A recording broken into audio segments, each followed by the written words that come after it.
The Development Review Commission is created to hold public meetings and hearings to provide analysis and recommendations to the City Council regarding general land use policies and applications where the Commission has recommendatory power, and to render final decisions on specified applications where the Commission has final decision-making power, including but not limited to all aspects of a proposed and future development. The Development Review Commission recognizes that the creation of a desirable environment throughout the city for the residents, businesses, and industry is a prime requisite for the interdependence of land values, aesthetics, and good site planning by promoting harmonious, safe, attractive, and compatible development that is therefore considered to be in the best interest of public health, safety, and general welfare. Any person aggrieved by a final decision of the Development Review Commission may file an appeal to the City Council within 14 calendar days after the Development Review Commission has rendered its decision. Development Review Commission recommendations to the City Council are not final decisions. Tonight with us on the commission, from my left, we have Commissioner Joe Forte, Linda Spears, Barbara Lloyd, and from my right, Commissioner Stefan Richter, Larry Tom, and Vice Chair Michelle Schwartz. And I'm Andrew Johnson. Tonight with us from staff, we have Ryan Levake, Michelle Dalkey, Karen Stovall, Jacob Payne, Chris Jasper, Joanna Berry, and Eddie Garcia. During the public portion of this hearing, you'll be given, if you wish to speak tonight, please fill out one of these cards if you have not already and bring it up to Ms. Berry at the front. During that portion of the case to be heard, you will be given up to 3 minutes to speak. We have a lot of people wishing to speak tonight, so we will be keeping it to 3 minutes.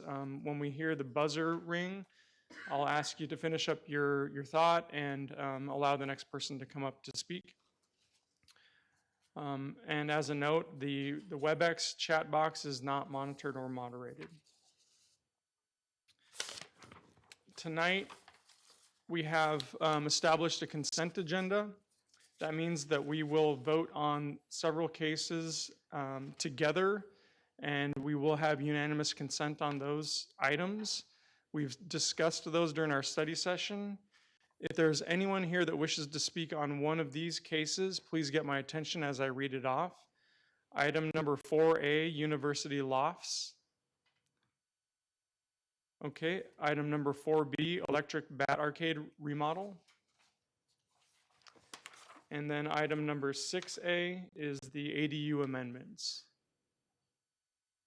Okay, seeing none, we will continue with that, those three on our consent agenda. First off, we have item number 2 on our agenda, which 2A and 2B, which are the approval of the study session and regular meeting minutes of August 13th, 2024. Could I get a motion for that approval? So moved. And that was moved by Commissioner Lloyd. Is there a second? Second. And seconded by Commissioner Tom. All those in favor, please raise your hand. And that passes unanimously. Next up is our consent agenda. Could I get a motion for our consent agenda? So moved. Do I need to read off the cases? If you can just use your mic, yeah. I move to approve the consent agenda, And that's fine, yeah. Yep. which includes 4A, 4B, and 6A. And is there a second? Second. Seconded by Commissioner Spears. All those in favor, please raise your hand. Okay, and that passes unanimously. Okay, and we are moving on now to item number 4C, which is the web remodel. Is the applicant here to present that case tonight?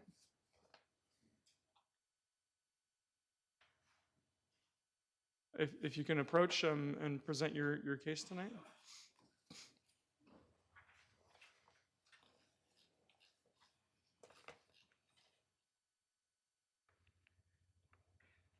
Hello. Hello, you can say your name and city of residence.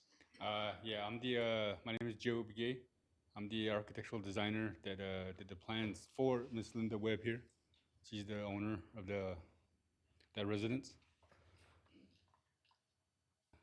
So do I just press this to Click the right one. right one? Yep. Okay. But you can tell me next slide and I'll do it for you. Okay, no, I can do it. Okay, yeah, and then for the team, it's just me and her. So she bought the lot residence, and she was hoping to she rented it out to somebody temporarily because she's having a hard time selling her personal house now. So she plans to just lease it for a year to whoever lives there now, and then after she sells her house, currently she wants to move into that one. So the project is called Web Remodel, as I named it on the title block. Right here is the aerial view, and you can see where the white car is. The proposal of this use permit is to make that, where that white car is, to a double space primary for that residence existing. It's because of the, I don't know why, but the garage there was built, this house was built in 1975, and this house was built with the one-car garage. So, next page. Here's the aerial view, where it's at. It's on the southeast property of Rural and Apache Boulevard.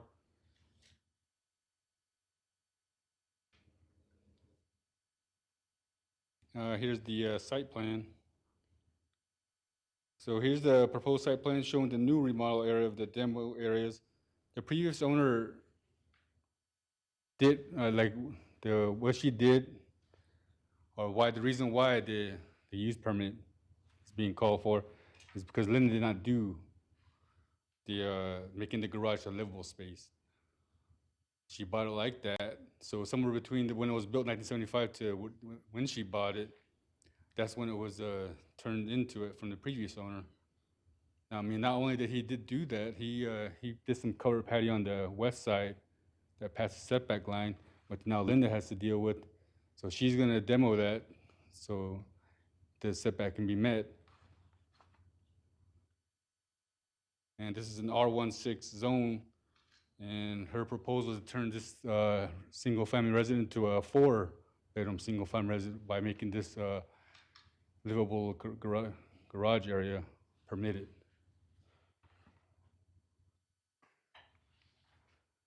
Here's the floor plan. So the one down on the right is the way she bought it. So it was already like that. When it was built back in 1975, that's how it used to look on the upper left hand. But when she bought it, it was already turned into the guest house, or I guess guest house that with the covered patio on the left side. So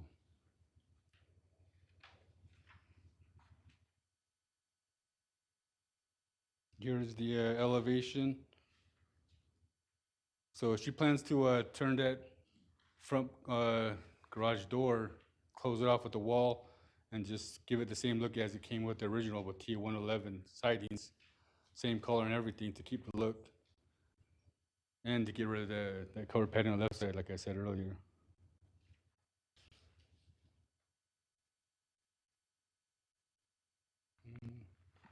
And to summarize her narrative, she tends to turn to permit the garage to a permitted livable space, which she did not do on her own, as she bought it like that, making the house to a 4-bedroom house. And the proposal is to make the front driveway the primary 2-car parking space, which there is more than enough room for. So that is her proposal. Are there questions for the applicant? Commissioner Tom? So you said she purchased the house, the garage was already converted. Yeah, Does the garage currently have the kitchen and bathroom? yeah. So what you're proposing, or what we're seeing as proposed, is currently existing, how the layout is. Yeah, that's the way the city, or you guys want it? Like you want to, when somebody does something unpermitted, Correct. So we want to see plans of how it is. then we got to do it like it's never, like it's started from scratch. Okay. So but the kitchen and bathroom are already Yeah, done, and the way to enter into that unit is already that way. Yeah, it's like that. Okay. Thank you. Other questions? Will the parking slab be modified? No, it will be the same. It's Okay. it's wide, more than wide enough. Okay. All right, thank you for your presentation. We'll call up staff now, and then after public comments, we'll call you back up. Okay. Thank you. It's your presentation, it's your project, right? Yes. Yes. Sorry, my English poor. I try to. You can please approach the dais and then state your name and city of residence. Cindy Wu, who buy this house, 1437 East Hudson Drive. I bought this house because I have low experience. So after I bought, I found out I like that garage, the room. But after I bought, I found out the garage changed the room already, but without a permit. So, but I bought already. So I don't want to do something illegal. So I want to follow the law. This is why I apply permit right now. I rent out right now because I need to pay $3,600 monthly mortgage. So I plan to sell my house. I live in Gilbert right now. My house in market right now. I want to sell that house, then I move to here to live. But right now, my house nobody buy. So on market a long time. But so here I need to pay mortgage. So I rent out. That's why. Okay. Yeah, I just explain a little bit. Okay, Thank you. thank you. Thank you. Ms. Stovall? Yes, good evening, Chair and Commissioners. My name is Karen Stovall, Senior Planner. As previously stated, this property is located at 1437 East Hudson Drive, and it is in the R16 zoning district. The applicant is requesting approval of a use permit to allow the 2 required vehicle parking spaces within the front yard building setback. The property has an existing single-family home built in 1975. And again, as previously explained, at some point, the previous owner had converted the garage into a livable area without receiving permits. And this is the demo plan and proposed floor plan. So the property owner would like to get permits to legally convert the garage space into a bedroom with a bathroom and kitchen, and enclose the covered patio in the southwest corner of the home into another bedroom and bathroom. And the request would total 5 bedrooms within the home, which would require the 2 vehicle parking spaces within the front setback. The floor plan and elevations show that the wall where the garage door currently is and the existing or the breezeway between the house and the garage would be enclosed to have cladding similar to the front of the existing house. And in review of the use permit criteria, the requested location of the parking should not increase vehicular pedestrian traffic. The proposed location should not create a nuisance since the garage was already converted to livable years ago and the parking is already in the driveway. The proposed parking should not contribute to the deterioration of the property values. It should be compatible with other homes in the area.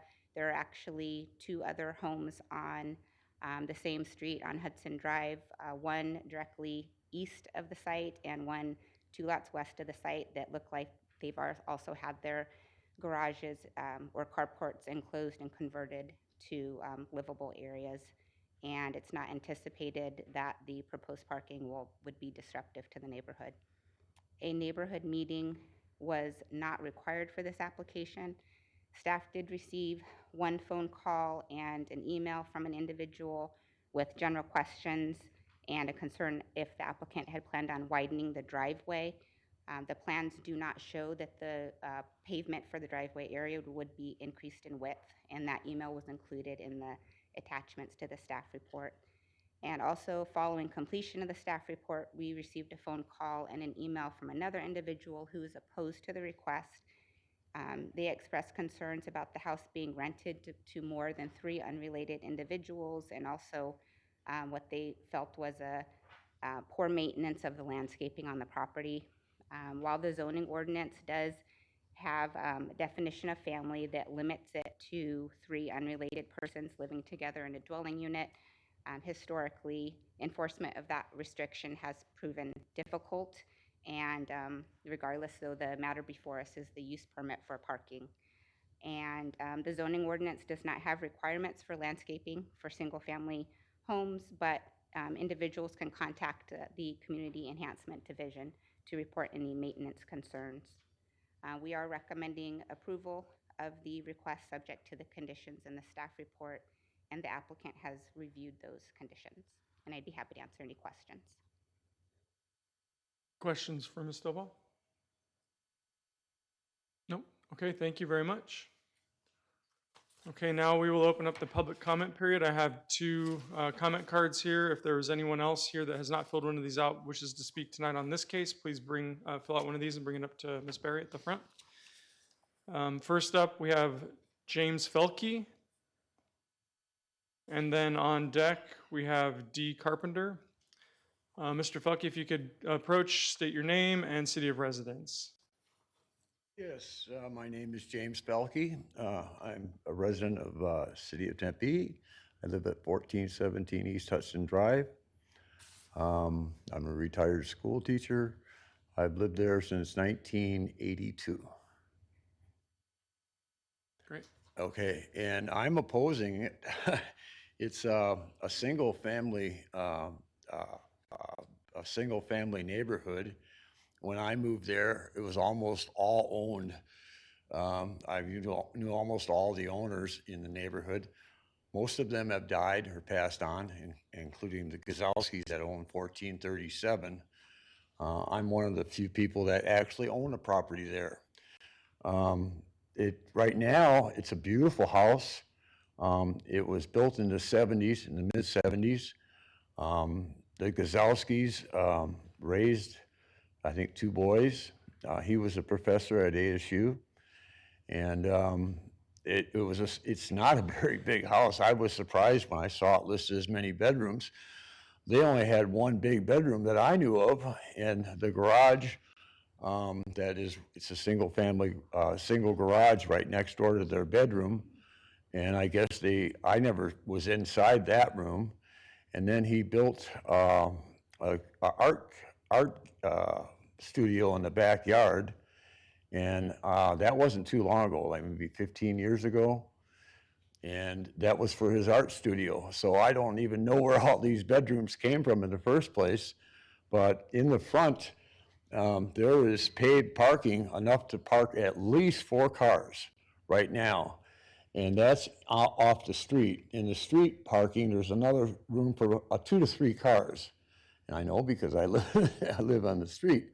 So right now, there's enough parking for 4 or 5, 7 cars. And to add 2 more parking spots to the front yard, that would take out the front yard. That would make it a parking lot. And it no longer would fit the criteria of a single-family neighborhood. It would be a rental unit, like a lot of them are right now.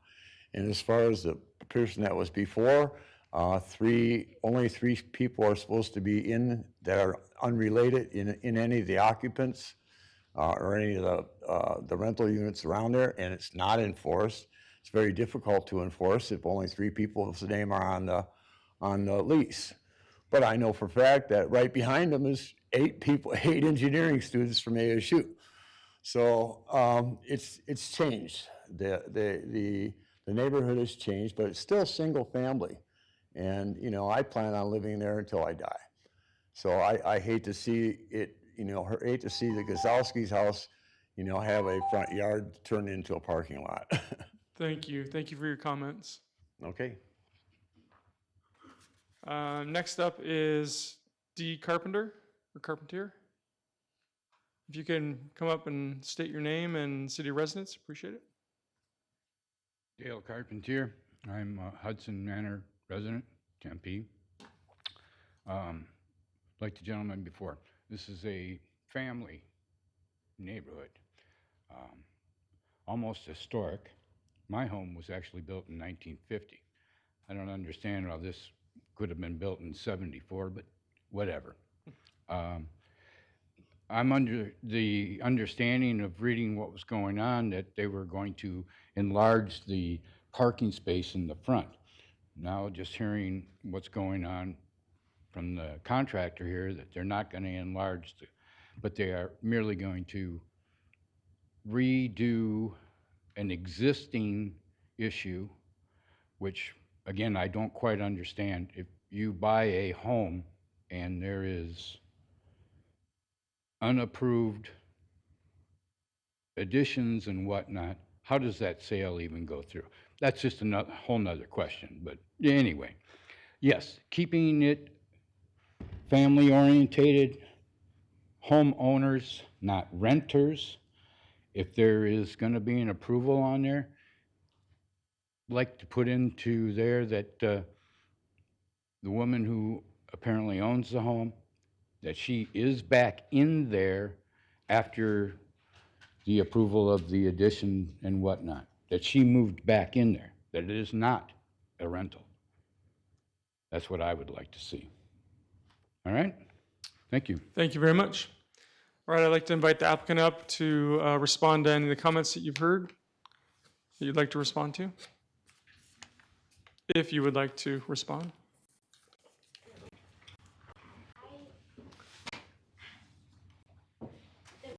Please bring your comments to the microphone. Sorry. Thank you. The front yard, the park lot, I don't make it more, the grass make it cemented parking. No, I don't do that. Only two park in Yeah. front of the garage, only two park. So what you're asking to do is just permit the 2 parking spaces in the front and Yeah. not modify the concrete in any No, way? no, no, I don't do that. Okay, Yeah, thank you. understood. Thank you. Yeah, the concrete is not going to get any wider, so it's going to stay the same. That's all I wanted to say. Okay. Right. Any questions for staff or for the applicant? Okay.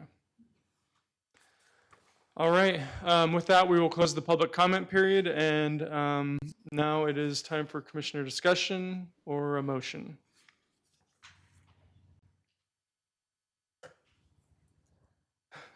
Commissioner Spears. I move for the approval of PL 240206. Okay, there's been a motion for approval. Is there a second?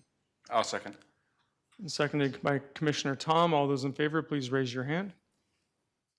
And that passes unanimously. The next item on the agenda is 4C, web remodel. If the applicant would like to come up and present your case. Oh, I'm sorry, we're not going to read through that. Sorry. Item 4D, Mackenzie residence. Please come up and state your name and city of residence. Yes, of course, and I have a presentation as well that I assume will be Great.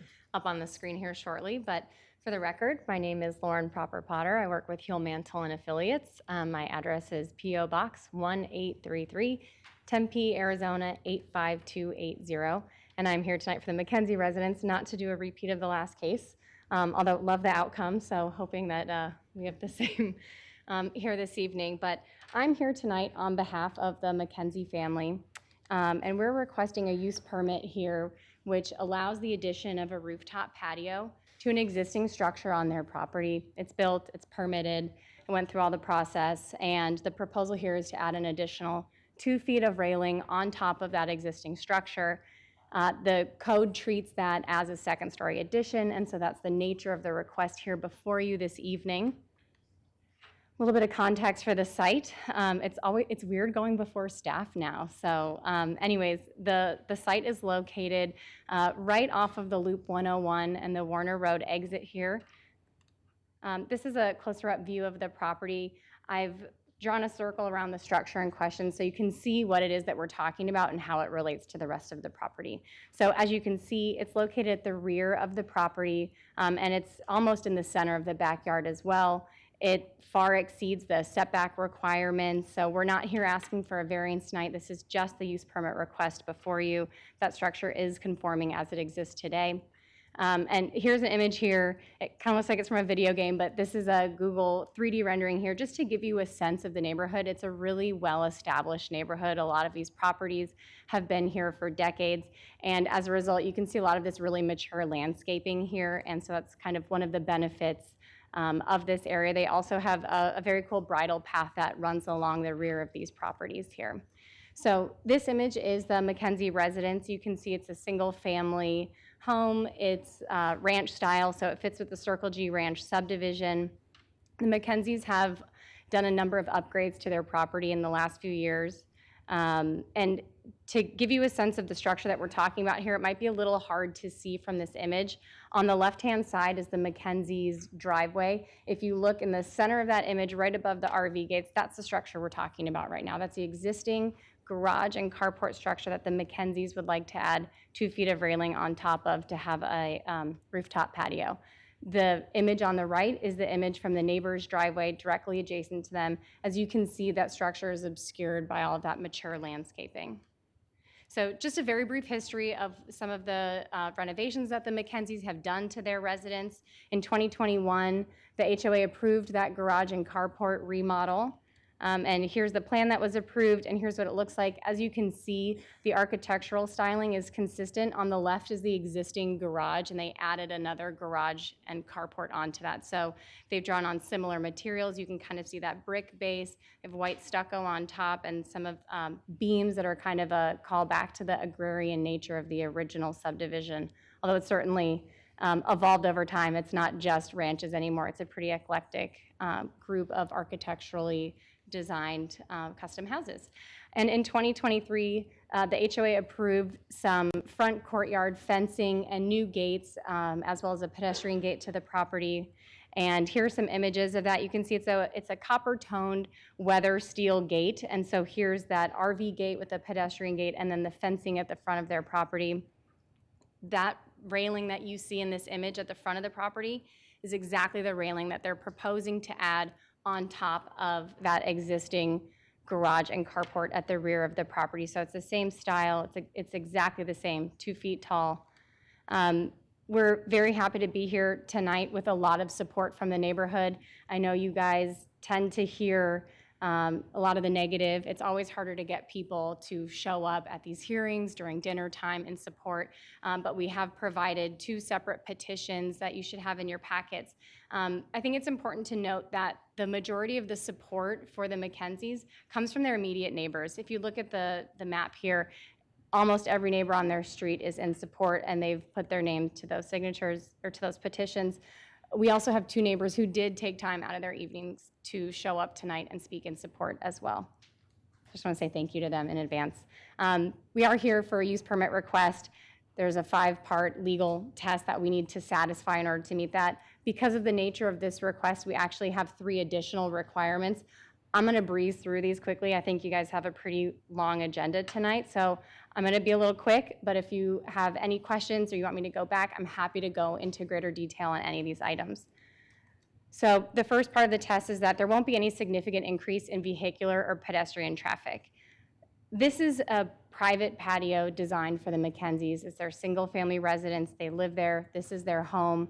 This is intended to be solely for their enjoyment. It's not designed for public access. So because it's private in nature, there's really not going to be any significant increase in vehicular or pedestrian traffic. And you'll notice as we go through these, I know you guys know the test, a lot of these they're more applicable to some heavier intensity types of use permits, but for the sake of the argument, we'll go through everything here. So there won't be any nuisance arising from the granting of this use permit. That would be odor, dust, gas, noise, vibration, glare, heat, any of those items.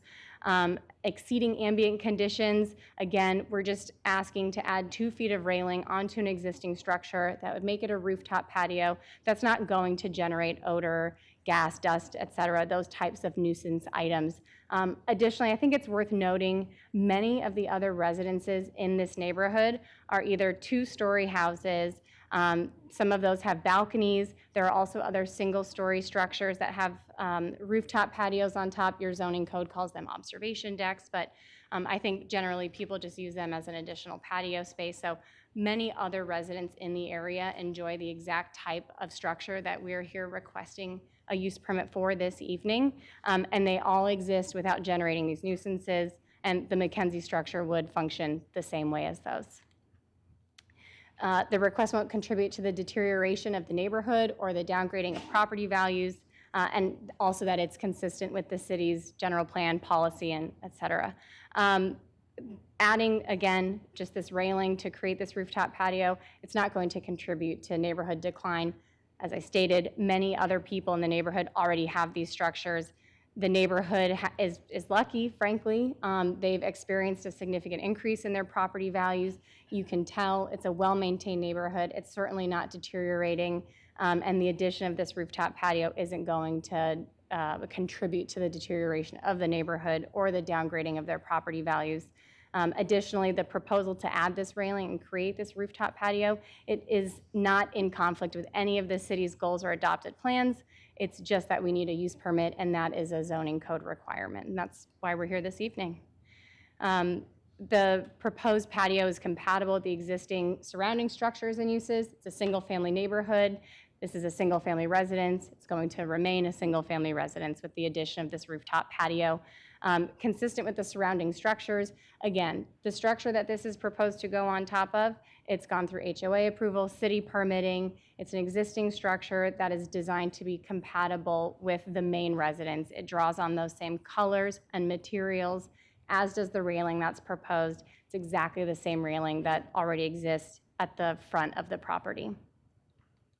So just to give you a sense, I mentioned this, but I think I'm a visual thinker, so I like to see stuff like this. This might kind of help some of you get a sense of where in this neighborhood some of the other two-story structures are. And this map also includes other rooftop patios and balconies. So you can see it's not inconsistent with the neighborhood. Many other people, including the Mackenzies, Eastern property, Eastern neighbors, they have a two-story structure. They're one of the people who signed in support of the Mackenzies' request as well. Here's just a couple images. I'll breeze through these really quickly here, just to give you a sense of some of the different types of structures, rooftop decks, and two-story buildings that are in the area. There's another requirement, adequate control of disruptive behavior. Again, this is a private residence, and this is a rooftop patio request. So it's not intended to generate any disruptive behavior. Other people in the neighborhood have similar structures. They operate without generating disruptive behavior. And of course, the Mackenzies are prepared to control the behavior of their guests on their property. So in addition to those 5 use permit requirements, we have a few additional ones because this is the addition of a second story in a single family neighborhood. So one of the additional enhanced requirements we have for this use permit request is that the second story is compatible with the architecture of the residence and the surrounding neighborhood. We think that the Mackenzies' proposal satisfies both of those requirements. Number one, that the architecture is compatible with the main residence. Again, the structure that exists there today, that's not before you. It has the same colors and materials as the existing house. So really we're talking about the addition of those 2 feet of that weathered steel railing. Again, it's featured at the front of the house. It's consistent with the RV and pedestrian gate designs, and it is compatible with the surrounding neighborhood. Like I said, it's gotten kind of eclectic. It's not quite the Circle G Ranch that it was in the 50s and 60s and 70s. There are certainly more modern houses there, but the Mackenzies have a great example of one of the original ranch-style houses, and they've done, I think, a fantastic job updating that residence while still keeping true to that agrarian nature from the original subdivision. So I do think that it's compatible with the surrounding neighborhood. Here's an image of the structure without the railing, just to kind of give you a sense of, so this is what it looks like today, and this is what it would look like with the addition of the railing. So it doesn't change the nature of the structure a whole lot. Here's another view of that structure. Again, you can see here, this is without the railing, and this is with the railing. So not a significant modification to the building. Another requirement is that there are design considerations for privacy and protection of existing solar appurtenances. The Mackenzies have planted additional trees and hedges along their southern property line. Not only that, they are separated from their southern neighbor by the bridle path. Their western property line features a pretty mature hedge of existing oleander bushes, and there are some other trees as well. And then the property to the east of them is an existing 2-story structure. So it's taller than them. It's a little bit hard to plant trees that are going to be taller than your neighbor's 2-story house. So to that end, there's nothing there. And then the addition of the railing to this existing garage, it won't impact any existing solar appurtenances on any adjacent lots. So there's no impact there as well. And then the last part of this is that there's sufficient parking on site to accommodate guests. The addition of the railing, again, right, we're just adding a rooftop patio, but the Mackenzies do have adequate and beyond adequate parking on their property. They have 2 garage spaces, 2 carport spaces. They have the space behind their RV gate that leads up to those garages. They have a circular driveway in their front yard, and there's also plenty of on-street parking all throughout the neighborhood. So not that there's going to be a rooftop patio party, but there's plenty of parking in the area, and so the addition of this rooftop railing to create this second-story addition is going to be perfectly fine with the amount of parking that's provided on site. So again, because this proposal satisfies not only the 5 traditional use permit requirements, but the additional 3 requirements set forth in the zoning code, we're respectfully requesting that you approve this use permit to allow a second-story addition to the Mackenzie's residence this evening. And we just wanted to remind you that we do have a lot of neighbors in support. We've gotten over 20 signatures here from the Mackenzie's most immediately impacted neighbors. And I'm happy to answer any questions you might have. Questions for the applicant? Commissioner Tom. What is the current distance from the building to the west property line? Thank you, Commissioner Tom. That sounds like a question from someone who used to be a city planner. Let me get that for you. Let's see, the western property line, it looks like it's about 30 feet. That's what I've got on my plan. It's not exactly a perfectly straight line, but it's about 30 feet at its closest spot. Thank you. Yep, you're welcome. Thank you. Commissioner Schwartz. Yeah, we've seen a lot of images. Can you confirm when that material was added to the garage structure? Commissioner Schwartz, I don't know when the railing was added to the structure, but I can tell you that it is not up today. Thank you. You're welcome. Other questions? Okay, thank you. And now we'll hear from staff, and then we'll have public comments, and then we'll invite you back up. Thank you. Mr. Payne. Good evening, Commission. For the record, Jacob Payne, Senior Planner with the City of Tempe Community Development Department. So to reiterate, the case before you is a request for a use permit for a second-story addition on an existing single-family home lot. The property at 2069 East Ranch Road. The rooftop deck is being proposed on the roof of the accessory building in the rear, shown there in the aerial as the flat white roof in the middle of the rear part of their lot. The site is in the agricultural zoning district. So here's a look at a site plan. So some things to point out here is that the setbacks for the accessory building are beyond that minimum required in the ag district. So as we just spoke about, the 30 feet from the west is the closest. To the south, more than 51 feet, and to the east, more than 62 feet. There's no proposed addition to the accessory building. It's just a spiral staircase up the side on the north side of the garage with the addition of the 2-foot railing around the perimeter of the roof parapet. Here's a look at some of the elevations. So the existing building is approximately 14 feet 11 inches with the addition of that 2-foot railing up on the top as we've seen from some of the pictures. So here's some more images. These are taken from the southwest and southeast corners of the lot, just to give an idea of how spaced from the property lines that the building and the rooftop deck are, as well as an idea for some of that mature canopy growth in this older neighborhood where it's had some time to develop some height in the canopy.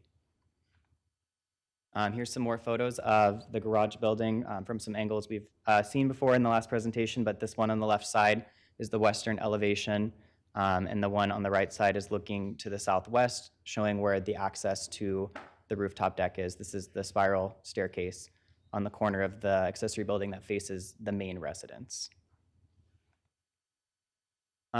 So we'll go through the use permit criteria once again to talk about how it's satisfying these 5 and additional 3 criteria.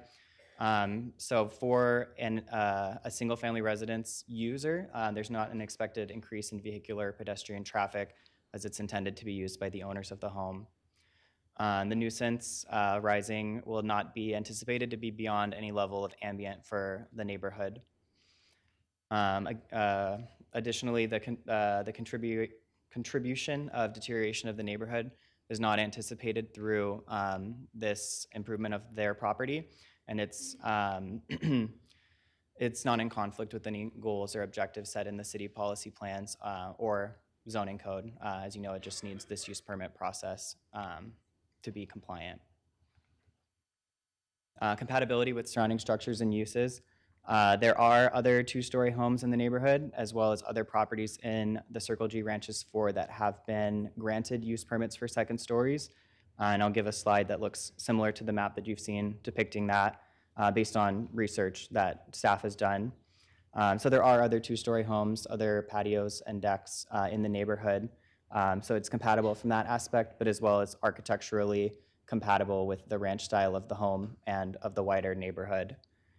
It's not anticipated that there would be any nuisance from disruptive behavior as the user, again, is the primary homeowner, and it's intended for their use. Moving into those criteria that are specific to second-story additions, the design is compatible with the architecture of the residents and surrounding neighborhood. Kind of reiterate what we talked about with criteria 4 for the use permit. The existing building is already there. It was already approved with building permits.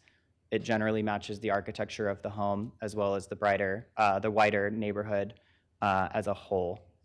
And also the finish of the metal of the railings is exactly the same as what was approved at other parts of the home. Design considerations for privacy to adjacent properties and existing solar appurtenances. There are no existing solar on any next door lots, and as this is just an addition of railings, it would not have any implications to that effect. As shown too on the site plan, the setbacks are fairly adequate to separate from the adjoining properties.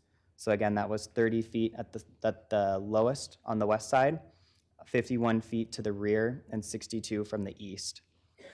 So we feel that the combination of the distance inward of the building to the lot and the existence of the old growth trees and other landscaping is adequate for mitigating privacy concerns.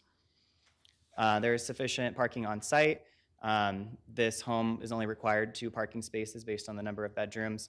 They have a garage in the home as well as the garage in the accessory building, so the parking on site is adequate to meet what is required.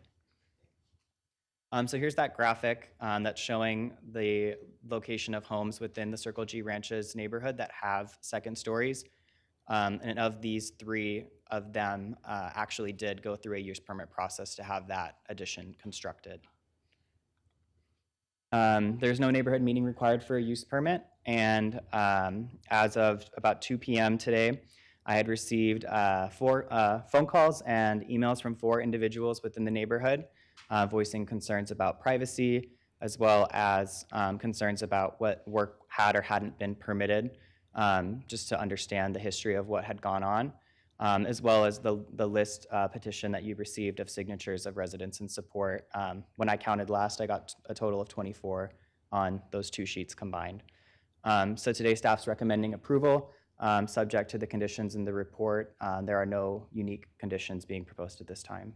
So I'm available if you have any questions. Questions for staff? Okay, thank you. Thank you. All right, so we'll begin the public comment period of this item. If you are here to speak on this item tonight and have not already done so, please fill out one of these cards and bring it up to Ms. Berry at the front. Each one of the individuals who's here to speak tonight will be given 3 minutes. At the end of that 3 minutes, you'll hear a buzzer. Please finish your final thought and allow the next person to come up. First up, and I'll be calling people out since I have a lot of people tonight. I'll be calling out the first person and letting the person who's next up know that they're next up. So tonight we'll begin with Karen Cosgrove, and on deck we'll have Diane Winter. Mr. Chairman, I have some handouts from Ms. Cosgrove to hand out to you now. Okay. Ms. Cosgrove, if you could approach the dais and state your name and city of residence.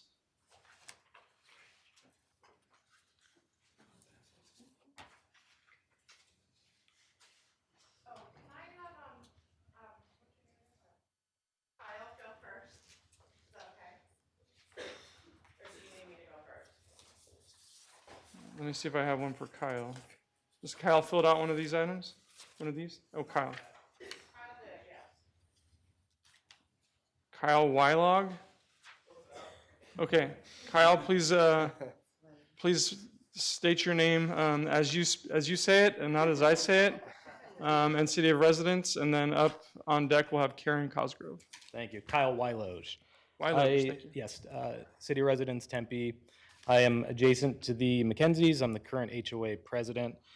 In the opening statement, she used phrases such as will be built, proposal to add, sort of confusing. On August 31st, 2023, about a year ago this week, the Mackenzies received a cease and desist letter because they were already building the second story viewing deck. So that part was a little confusing to me. The ground level was approved, but the ground level they didn't submit to have a viewing deck on top. She references second story homes in the neighborhood. There are second story homes throughout the neighborhood.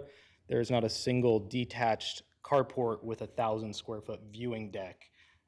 So that's kind of a discrepancy in what you were told.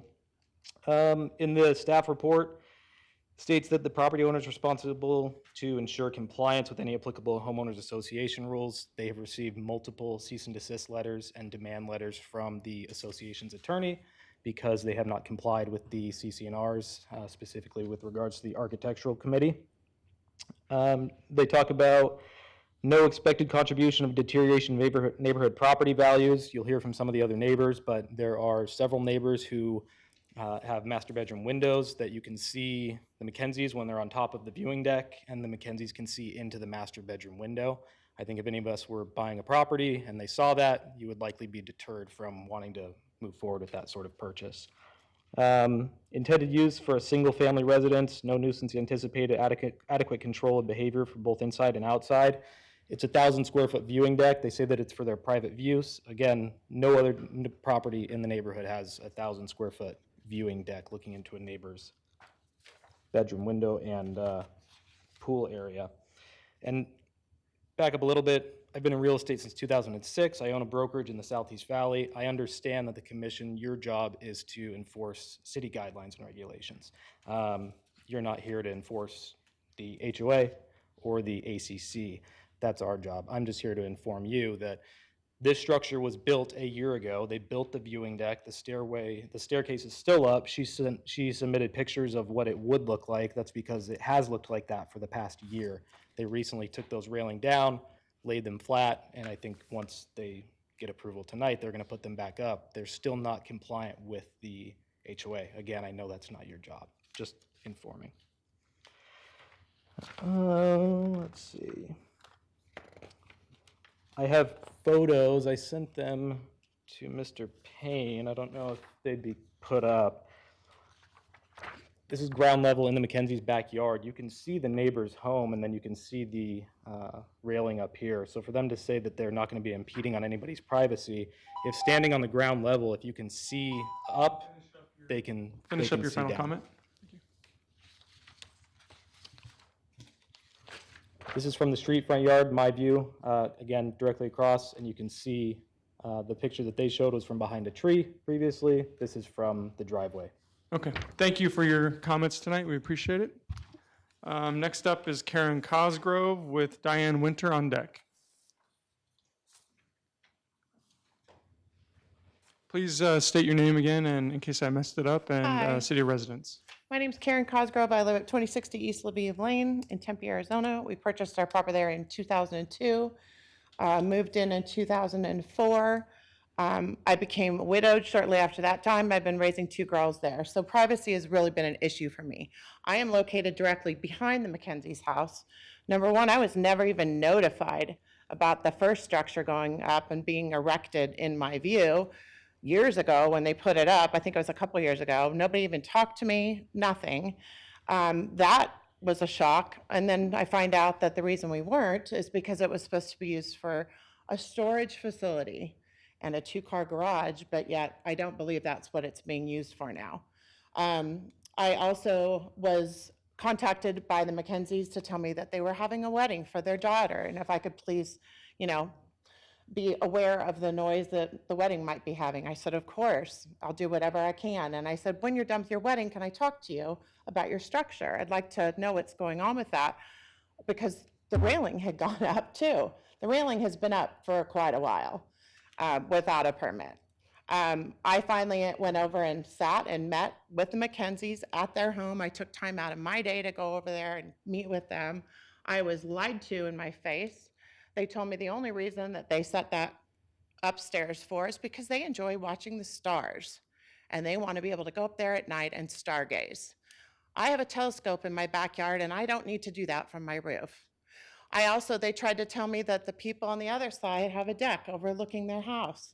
And I said, yeah, but that deck was there and it only looks at the side of your house.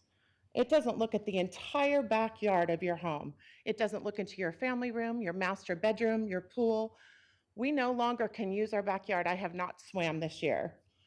My kids cannot go in my backyard anymore and go by the pool because we saw a man on the Mackenzie's roof.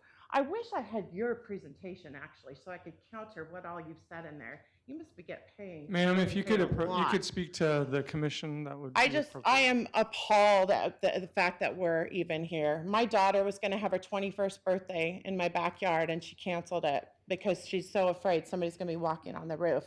We have lost all of our privacy. And I guarantee that these neighbors that are sitting here tonight, first of all, they're not being impeded upon by the Mackenzie's property like we are. They haven't been impacted, so they could care less what is going on at the Mackenzie's house. But I guarantee that if this is at anybody else's house and in their backyard, looking into their home all the time, they would not want this either. I don't open my curtains anymore. I don't open my shutters. We have lost all privacy. I've been told by 3 realtors that the price of my home and the value of my home has gone down substantially. Theirs has gone up, but mine has gone down. And that's really unfortunate. They lie and they keep lying, and somebody needs to stop them because they keep getting these permits for stuff and then they say that they If you can don't finish up have your it. final thought, appreciate it. That's all I have to say. Thank you for your time. Thank you. Okay, next up is Diane Winter with Jill Strandquist on deck. Ms. Winter, if you could approach and state your name and city of residence.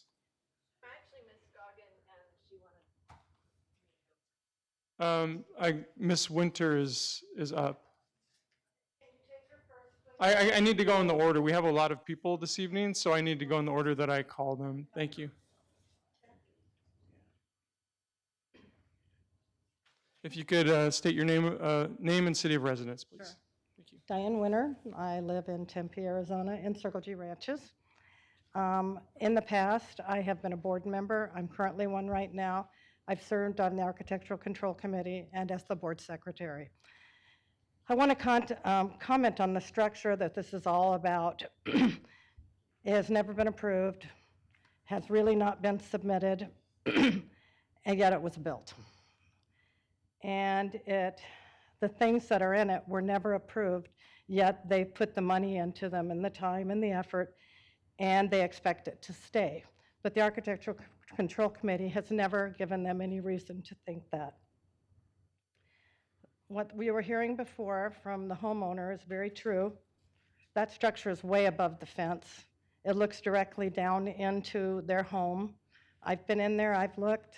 Several people have too. It's kind of appalling to me as a woman, but if I had 2 daughters, it would be much, much worse.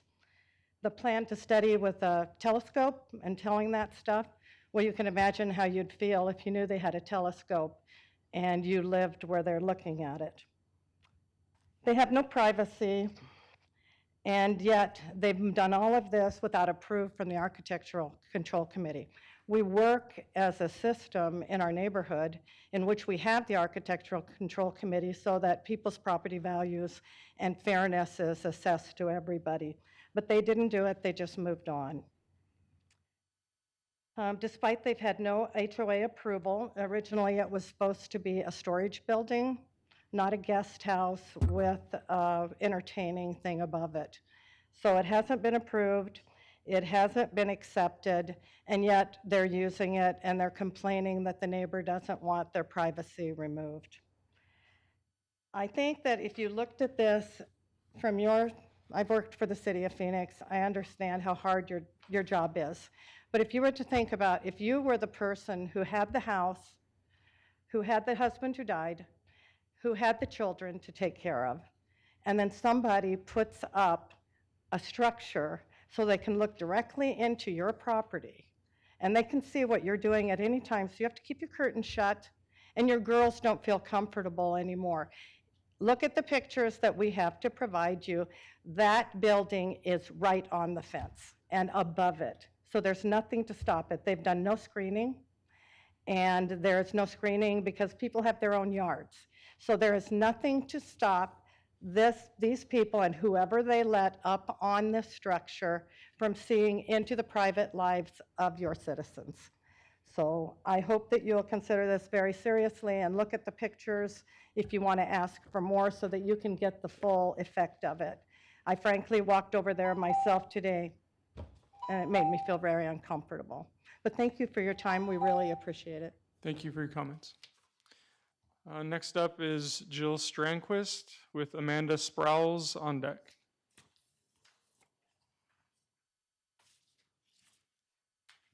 Please state your name and city of residence. Jill Strandquist, Tempe. I serve on the ACC and on the HOA board for Circle G. This is not a private deck. The Mackenzies can be on this deck and everybody can see them on their deck. This is not a private deck because there are homeowners that are negatively affected by this. This is an invasion of privacy. I have been up on that roof. I have been up on that soft foam rolled roof. What immediately struck me was how much and how far I can see and how many neighbors' lots I can see into. So we might not be talking about the setbacks, but it's the height of this structure. And once you're up on top of it, it's definitely a viewing point of being able to see into all neighbors' backyards. So the representation of the pictures that the attorney showed in regards to the mature trees and everything is not a true representation of the vegetation. Ms. Cosgrove, who just spoke, it is a direct line of sight into our master bedroom and pool. I've been up on that deck. It's the same thing with the Scoggins, who will speak after me. It's a direct line of sight into their master bedroom and back deck. So just know that the pictures that you're seeing that were shown and submitted from the Mackenzie's party is not a true representation. The second story will create a nuisance. They say that it's not, but it will. It's called an invasion of privacy. So especially at night when they want to, so to speak, stargaze, well, it's going to be pretty late at night to be able to see those stars. And so the neighbors that are affected are going to turn their lights on in their bedroom. So all of a sudden now their bedrooms are probably brighter than the stars and they're looking at. So it is a direct line of sight, and it is something that you would definitely see from their deck, especially at night. The other thing that struck me was how spongy this foam rolled roof is. So I was up there, and I had a lot of give and take in my shoes that I had on, and I immediately thought, is this really safe? Is this roof actually going to get punctured from any type of equipment, walking around, anything like that? Is there a concern there for that to happen? And I just thought that was just very interesting to see how spongy that was, and I don't know if that's really safe. I don't know the Mackenzies, but from experience, Mackenzie's character is to do one thing and do something different. And so if you could finish up your final thought. Thank you. What I want to say to that is that they'll apply for one thing like they did with their fencing out front, their RV gate and their pedestrian gate. They submitted this beautiful black sleek look against their white house, and that's what we approved. But guess what got installed? This rusted patina look that you see now. So it's completely different. And when I talked to the Mackenzies about this, he said he simply forgot. And so this happens time and time again with them. This isn't the first time. So it goes against their character and Thank it goes you. Thank you against for your what comments their tonight. legal representation is representing here for them. Appreciate your comments. Thank you. Next up is Amanda Sprouse with Gary Bushenko on deck. Please state your name and city of residence. Sure. It's Amanda Sprouse and Tempe, Arizona, and I also live in Circle G. I've lived in Circle G for 20 years now. I have, I guess tonight I'm here to speak on behalf of the 137 houses that refused to sign their letter. And I think that that's really important. This is a neighborhood of 161 homes. They range currently in value from 1.5 million up to $5 million. An invasion of privacy on 1 acre lots is very, very significant. I'm going to try to roll through the tests, but you also should have a letter in your packet that also includes some photos. Right now, we have approximately 35% or more of the homes in the neighborhood have what I'm going to call an outbuilding, whether it is a former stable, whether it's a guest house, whether it's a detached garage, all of this. Many of them have been converted to accessory dwelling units. The neighbors here feel that this property, this unit is actually probably currently being used, at least partially, as an accessory dwelling unit. I'm going to tell you that the city really does have an interest in making sure that these rooftop decks are not something that you guys are going to routinely approve on these large homes off of Warner Road.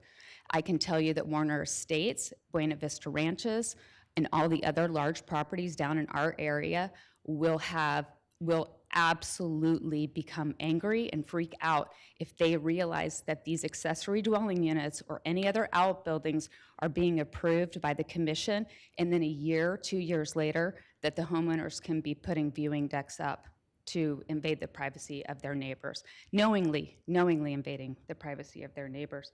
I would also tell you that they have installed lights on this viewing deck, which is an issue because this is not a two-story home. This is a small, single-story home.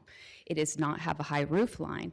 So this viewing deck is actually taller than their existing residence's roof line. That is very, very important from an architectural standpoint. My background is in real estate and is in building custom homes. This is an issue for home values in our neighborhood. We put out a notice to the neighborhood yesterday, began to put out a notice. We had a significant number of homeowners who had even signed this letter saying that the information that they were provided by the McKenzies was inaccurate or incomplete.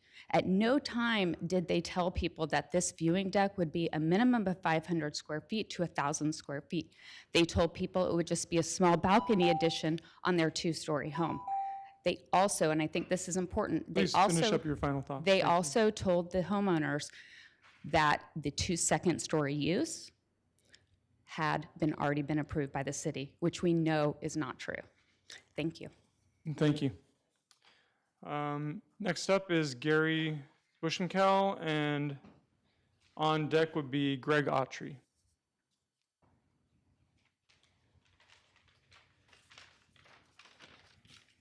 Good evening. My name is Gary Busenkel. I live at 2088 East Ranch Road. I've been a resident of Tempe for 50 years. I've lived at Circle G for 40 of those years. During that period of time, I served 12 years on the HOA board. And I might add that Gail McKenzie proved to be a trustworthy person. Contrary to what you just heard, she functioned as our treasurer. So that goes to speak for her. I believe this issue is before you because it was prompted primarily because of privacy concerns. My home is a two-story home. It was built in 1984. It affords me a view of my neighbor's backyards. It's a limited view. The neighbor to the east of me has a two-story home, and I'm quite certain he has a limited view of my backyard. In the 40 years that I've lived there, these homes have undergone multiple owners, and there has never been an issue of privacy between any of us. Over these 40 years, well, I think that there's a number of two-story homes, as you've heard. When I functioned on the board, we never had an issue like this arise. I'm not sure if this is a personal thing or what the foundation is, but I don't think this is a real issue. Based on what I've told you here, with the preponderance of two-story homes, you know, I think there's a precedence, and there's not a privacy issue, and I'm not sure I see the issue being questioned here. I am in support of the Mackenzies, obviously. And as far as the aesthetics are concerned, I can tell you with some determination and a carefully picked angle, yeah, you can see the roof of the building from the street, but it's not aesthetically displeasing in any way. So from that standpoint, again, I don't think it's a real issue. Thank you for your time. Thank you. Okay, next up is Greg Autry with Kim Scoggins on deck. And Kim will be our last speaker unless there's someone else here to speak on this tonight. And if so, please fill out one of these forms and bring it up to Joanna Berry. Hi, good evening. Greg Autry, 2022 East Caroline Lane in Tempe. I've lived in Circle G for approximately 12 years. I was on the architectural committee there too for several years. During that time, we reviewed and approved many different projects, some with second-story patios. We based on our decision on what was best for the community, whether or not we personally liked the design. It's an eclectic neighborhood with many different styles. I always thought that these different styles added value to our neighborhood. I'm a residential real estate broker, have been for 33 years in the state of Arizona and sometimes in California. I think I have a pretty good sense what adds or detracts from a community. Virtually all of the two-story homes in Circle G have some kind of a second-story patio, balcony, or deck. The Mackenzie projects on the back third of their acre-sized lots, unobtrusive and was tastefully completed. They updated their home at great expense. They added value to the neighborhood. Despite the lot sizes, people, you know, think if you have an acre lot that you automatically have a private backyard. It's just not the case, especially with so many two-story homes in the area. My own experience, I have a two-story home next to me. Several of the windows look right into my backyard, but I just accept that as part of living in a community with different style homes. Doesn't bother me. I just act accordingly. I know I don't have a private backyard, and that's just how it works. I also have a barn, similar size to the Mackenzies. It's got a flat roof on it. It's approximately 900 square feet with a parapet wall, similar to theirs. It's not quite as tall, but I can go up there anytime I want and hang out and look at the stars or do whatever, or look in somebody's yard if I chose to. It's just the nature of living in a community where with yards that are our size. So I encourage you to approve their request. Just a similar project have been approved in our neighborhood, and I really appreciate your time. Thank you. Thank you. Last up is Kim Scoggins. And state your name and city of residence, please. Good evening, Kimberly Scoggin, Tempe resident. I think it's important to note that the neighbors closest, us to the west and directly behind and across the street, did not approve it. And I do appreciate that the Mackenzies came to my residence to talk about it with me, which I stated. I said, I'm not in love with it, just right up front. I know you did this big addition and it really has impacted our master bedroom. We are directly impacted with this whole structure on the left side of us into our bedroom backyard. I do not dispute, we do have lots of big trees, but they don't block that view. There are some oleander shrubs. They still don't block where this structure lies.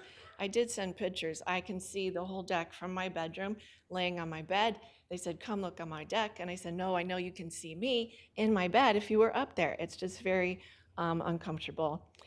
And we were writing to express our concern regarding the recent construction of a large addition, which includes a second floor deck, railing, and staircase onto the roof of a now finished addition to the Mackenzie home to the east of ours. We understand other residents have made known their objections. It is our belief Circle G Ranches, ACC, of which Mr. Mackenzie is a past member, never approved the proposed addition for the simple reason that they never submitted the proposal to the committee for its review and necessary approval.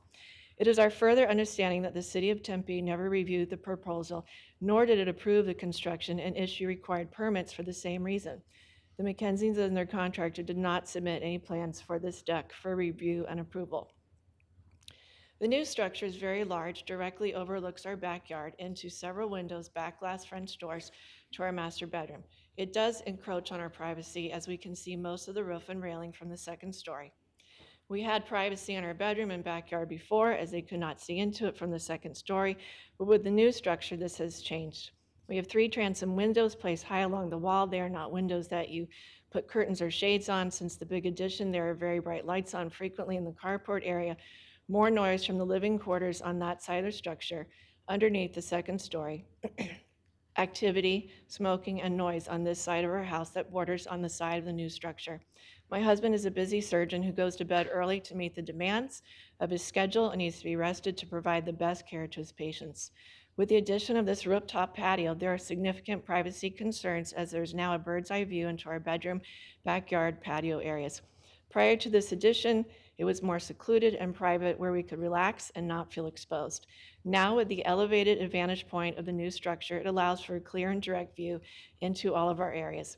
This invasion of privacy feels very uncomfortable and affects our sense of peace in our home. We respectfully ask the Commission to review this and the impact of such constructions on neighboring properties. Thank you. Thank you. All right, any other people here to speak on this item tonight? Okay, I'd like to invite the applicant up to respond to what you've heard. Thank you, Chair Johnson, members of the commission. I won't belabor the point. I think you've heard a lot of input here. I think it's just really important to note that the existing structure, the carport and the garage, were approved by the city, by the HOA, they're permitted, and we are here tonight only discussing the addition of those 2 feet of railing on top of that structure. But I think you've heard from us plenty tonight, so I'm happy to answer questions that you have, but I don't want to take any more of your time. So with that, I'll conclude. Any questions for the applicant? Commissioner Lloyd? I don't know, let's.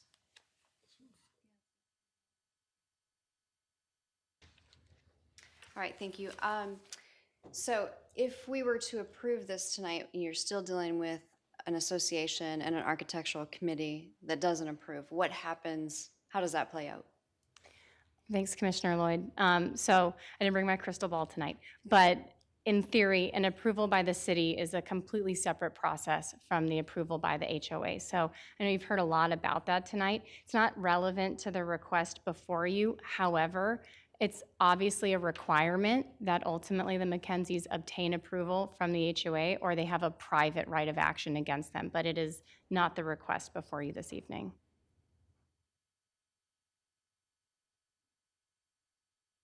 Other questions? I have a question. So a couple items that were brought up tonight related to what I would describe as roof loading. Do we understand that that roof is rated for a loading of human beings up there? Chair Johnson, it's an excellent question. So I don't have the structural drawings, but one of the conditions of approval that your staff have drafted require that this addition be permitted. So that would include structural drawings, and your staff would ultimately review and approve that. So I don't know exactly what the load is today, but in order for them to obtain a certificate of occupancy or some kind of approval of a final inspection, they would have to demonstrate compliance with the building code. Okay. And then we heard several or 2 impassioned comments regarding privacy. And is there a consideration for any type of additional screening by the applicant? Whether that be trees or what have you?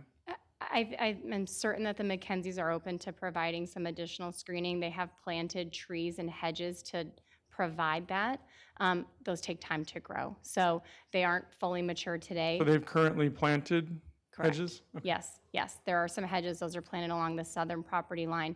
I believe those would be to provide screening to one of the residents that you're speaking about, who's on the other side of the bridle path. That property also has some very large mature trees, but I understand at least one of them is possibly dying or not in great shape, and so it's possible that if that tree is replaced, it's on that person's property, but would provide some additional assurance of protection on their side. But the Mackenzies have planted those things. If the commission would like to discuss adding additional hedges, there's some room there. There could be more planted, but again, they take time to come to full maturity. Any other questions? Okay, thank you very much. Yeah. Is there anything from staff that you would like to add? No? Okay. Thank you. Oh, we do have a question from staff. Commissioner Lloyd? Thank you, Jacob. If we did not approve this case tonight, how does that play out in terms of, do they just take the railing down, the staircase down, but they're free to go on their rooftop because it is their rooftop? Commissioner Lloyd, thank you. So without the approval of the use permit, the spiral staircase to access the roof would need to go as well, as that would be part of the permit submittal to use the roof as a second-story addition. So that would be the outcome, is they would have to remove the staircase access up there as well as the railing.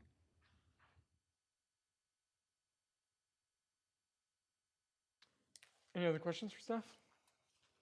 Okay, thank you. Thank you. All right, with that, we will close the public comment period and move on to commissioner discussion.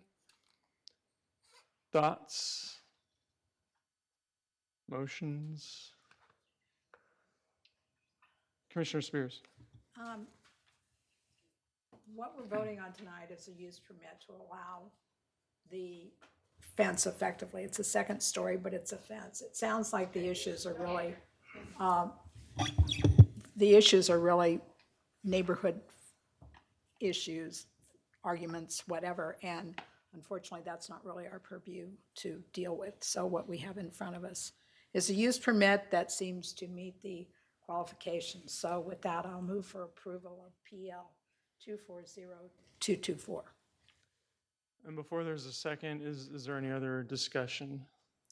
Yeah, I would just add that. Commissioner Richter? Yeah, I would just add that I agree that ultimately it's a private issue. The HOA would still have to approve the railing. So that, for our purposes, the use permit is just for the legal use of the roof. Commissioner Schwartz?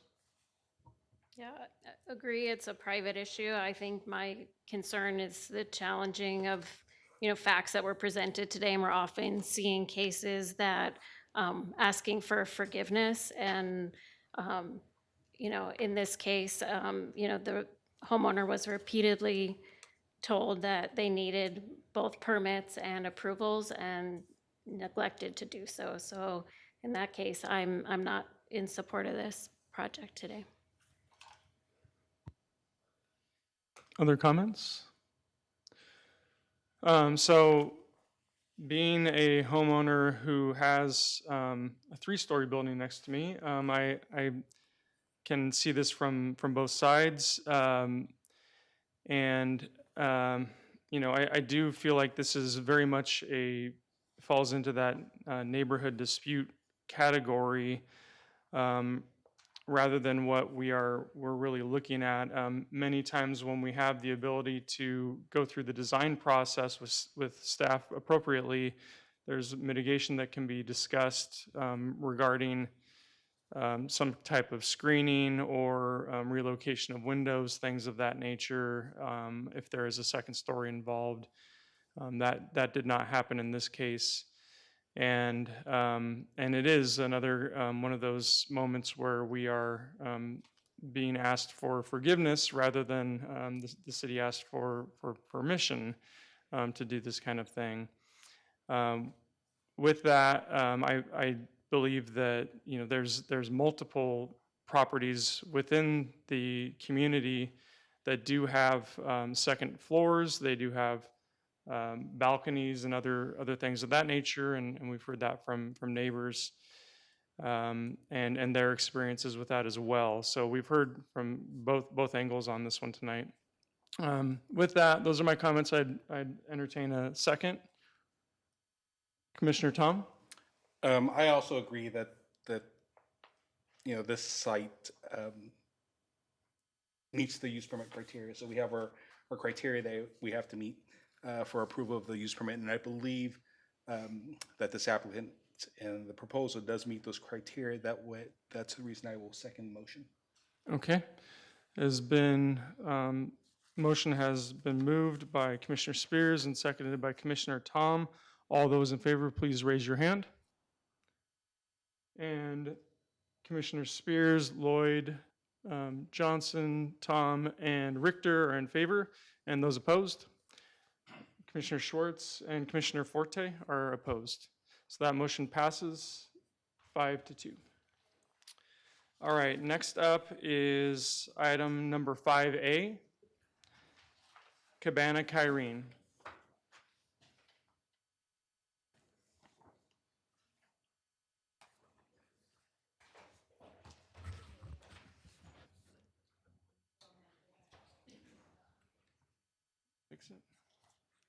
Good evening. Good evening. Welcome. Mr. Chairman, members of the commission. For your record, my name is Manjula Vaz with law firm of Gamage and Burnham. I'm here tonight to talk to you about Cabana Kyrene. I'm here tonight on behalf of Greenlight Communities. We'll talk a little bit about that. Our architect, Rob Gaspar from Works Bureau, will come talk a little bit about the design after I go through a little bit of the project. Some of you may have heard of Greenlight. Greenlight builds attainable housing. And Greenlight believes everyone deserves to feel proud where they live. And the goal is to provide attainable and affordable housing in this community. And to that, they use cutting-edge technology and design. They are involved in the execution and the development, and their communities are open to all, and each resident is treated with respect. And so what Greenlight builds is non-subsidized housing options, which are affordable to households with incomes between 60% and 100% of the area's median income. And as you can see here, the Phoenix MSA also includes Tempe, and so typically you have a kind of, this is the city of Phoenix, but generally $75,000. We're talking about people who have a median income between $45,000 to 100% of that meets $75,000. So some of the residents that we're talking about, and obviously we talk a lot about attainable housing and affordable housing in this community and in the other cities and throughout the state of Arizona, we have nurses, teachers, military, construction workers, food service workers, retail. We've talked to the school district. This is a great location given you have certainly a sampling of the police nearby, the school district across the street, and a lot of jobs in this area. Just to show you, Greenlight has been around in some of the other projects that they have developed in the nearby area. If you've seen some, and talk a little bit about Cabana on Hayden a little later. So this is Cabana at Happy Valley. There's one on Washington you may see, and there's one in Mesa. So the site itself, I think we're all very familiar with it. It has been a vacant lot for some time. It's at the southwest corner of Kyrene and Guadalupe. It's surrounded, at the immediate corner is a Circle K. There's a gas station across the street to the east, and then up and down you'll see there's industrial to the east, certainly single-family homes around, but there's multifamily just north and south of the site on Kyrene. Excuse me. Excuse me, sorry, I'm sitting there. So here's just the pictures. I think if anybody hasn't been driven by it recently, you can see that it's a vacant lot, and there is some access points, which I'll talk about kind of moving forward. Again, as I mentioned, the site itself is the southwest corner. It's across the street. To the north is the Tempe Union High School District. There's a lot of different industrial uses to the east. And again, there's single family and multifamily up and down north and south on Kyrene. The site is currently zoned PCC1, which is Planned Community Center. It was originally entitled for kind of a neighborhood center, and then with the Circle K at the corner. That is not, obviously the grocery store, the neighborhood center didn't get developed. I don't know if the future got developed with kind of the way the Walmart went. So the plan is to rezone from PCC1, which is a retail kind of commercial center, to multifamily residential high density R5. And then we have a PAD to modify the minimum setback along Guadalupe as we kind of move the buildings towards the arterial and have minimum separation distance between the ground floor sleeping areas and the pedestrian paths on site, which we'll talk about, and then the DPR. Again, and here's the current and proposed zoning. As I mentioned, the current zoning is PCC1, and as you can tell, the commercial in this area is kind of here, and at the corner, we have the CCS at, I think, Hardy and Guadalupe. And then obviously you can see the GID, the general industrial, to the east. So our plan is to try to match and go R5 PAD. That's certainly R16 around us, but there is multifamily to the north and to the south. Talk a little bit about it.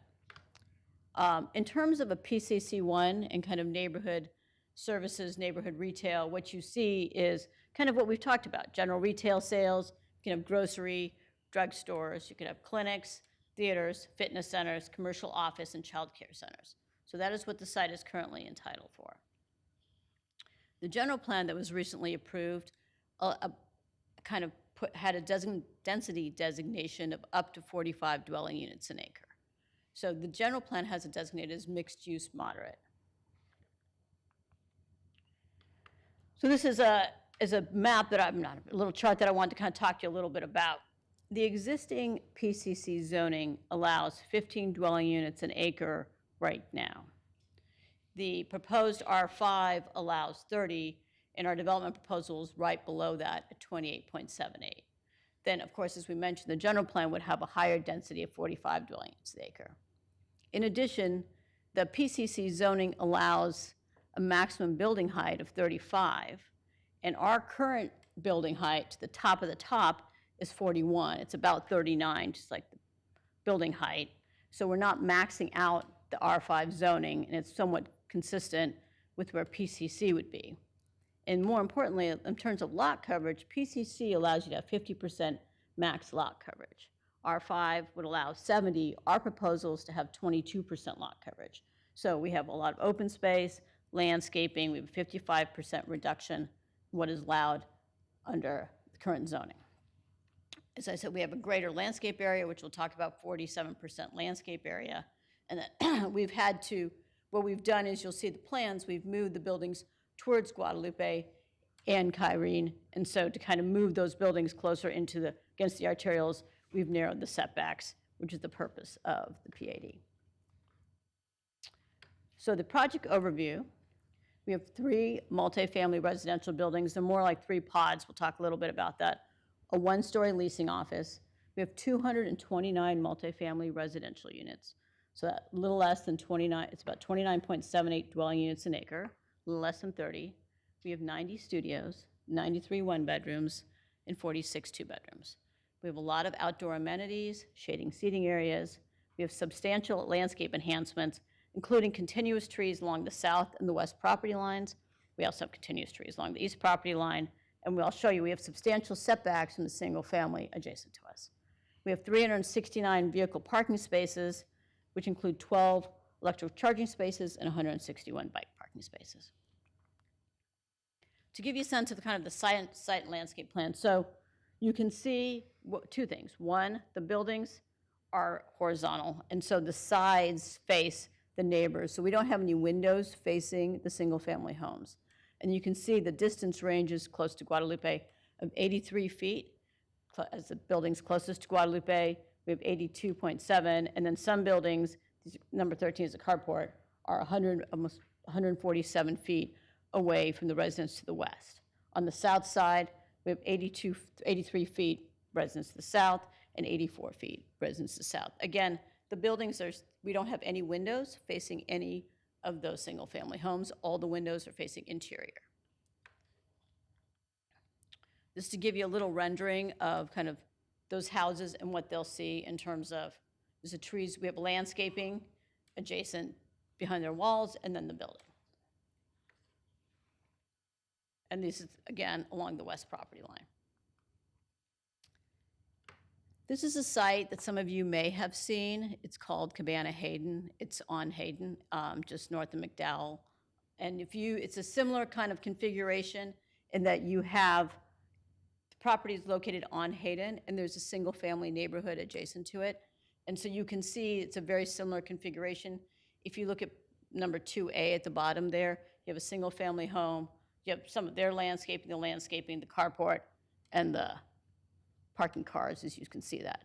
But that's a very similar kind of the way the project looks adjacent to a neighborhood where you have this project adjacent to a single-family neighborhood, but that site on Hayden also has a lot of Sexstar power plant. It has some other industrial and some commercial down the street.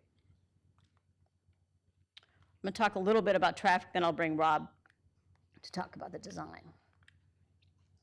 We do have our traffic study that has been accepted by the city, but I want to talk about this. So we anticipate is there'll be 1,543 new vehicle trips per day, 94 in the peak AM and 119 in the PM. From Kyrene, this is Kyrene and Guadalupe combined. Right now, there are little over 33,000 vehicle trips. This site will add 1,500 vehicle trips. So that's a 4% increase of vehicle trips on Kyrene and Guadalupe. Kyrene capacity has a total capacity to carry 40,000 cars. Kyrene now carries about 21,372 cars, and we anticipate there will be 386 new trips on Kyrene. So Kyrene certainly has the capacity to handle this type of traffic. Kyrene was designed with, there was going to be a retail center there at both Kyrene and Guadalupe. We'll talk about Guadalupe. Again, has a capacity of 40,000 trips. Existing vehicle trips is 12,000. Certainly there's capacity we anticipate be 231 new vehicle trips per day. With the commercial use, you would see more trips than what this would anticipate. And then just to give you a comparison in terms of, what if there was a grocery store there, the kind of daily trips you would expect. If you had a 150,000 square foot grocery store with a grocery store, you would probably get about 14,000 trips. A commercial center without grocery store, about 10,000 trips daily. And so we're proposing 1,500 with this multifamily project that is intended for attainable housing to kind of bring more housing diversity into our community and bring more housing into kind of towards South Tempe. I want to have Rob talk a little bit about the design, and then we're happy to answer any questions. If you want to go to 16, I'll start with 16. I don't know what 16 is, but It's going to be the site plan. Get through from here? Okay. I'll see if I can move through this. I'm Rob Gaspard. I'm a principal at Works Bureau. I'm a resident of Phoenix, Arizona. I've been working with Greenlight since the inception of the Cabana brand. So about 6 years ago, I had a relationship with Dan and Pat and Rob of Greenlight, and they came up with this new vision. And they wanted to create a housing product type that was unparalleled to what was on the market. And they wanted to focus on attainable housing. And so we had a big challenge, and they wanted to do something quite unique. And one of the unique things that they wanted to do was create a project that you lived inside of a park. And that's what I'm going to say, is this is housing inside of a park. It is not this idea of a bunch of open space. It's really like a park with housing within it. So I think what Modula has showed or talked about is some of the projects that we've already created. And there's a wide diversity and uniqueness and quality of the architecture. And I think if you haven't gotten an opportunity to go around and visit a cabana, it's like the best thing to do. I mean, this is a project that has been evolving for 6 years, and we continue to mature it, learn from it, make it better, and hone in on the qualities that our residents are looking for. And so that's a great opportunity to go see how they exist within their environment. And I would point three things out. When you drive by a cabana and you stop by and you go into the leasing office and you walk into one of these parks, you're going to come away with three things, really. You're going to realize how quietly and perfectly they sit within the context in the neighborhoods. They really become partners with the neighborhoods. You're going to be amazed at these outdoor spaces, because this is really what we've learned our residents love, is these outdoor spaces. And you'll see the scale of them and you'll be like, whoa, wow, this is pretty crazy, right? And the third thing I'd say is it's really about the experience and the lifestyle that the residents have. And if you get an opportunity to talk to anyone who lives at Cabana, they'll share with you how much they enjoy living there and how much better it is than where they came from. So for me as an architect, that's like the box to check. Like, if I can make people happy with where they live, I'm very excited that we've done something well.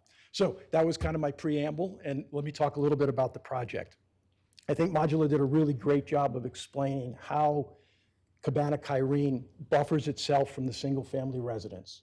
This project is an amazing transitional project that happens at these dense corners of traffic circulation. We have the Circle K here, and this project becomes that transition of the commercial use at the corner over into the single-family uses.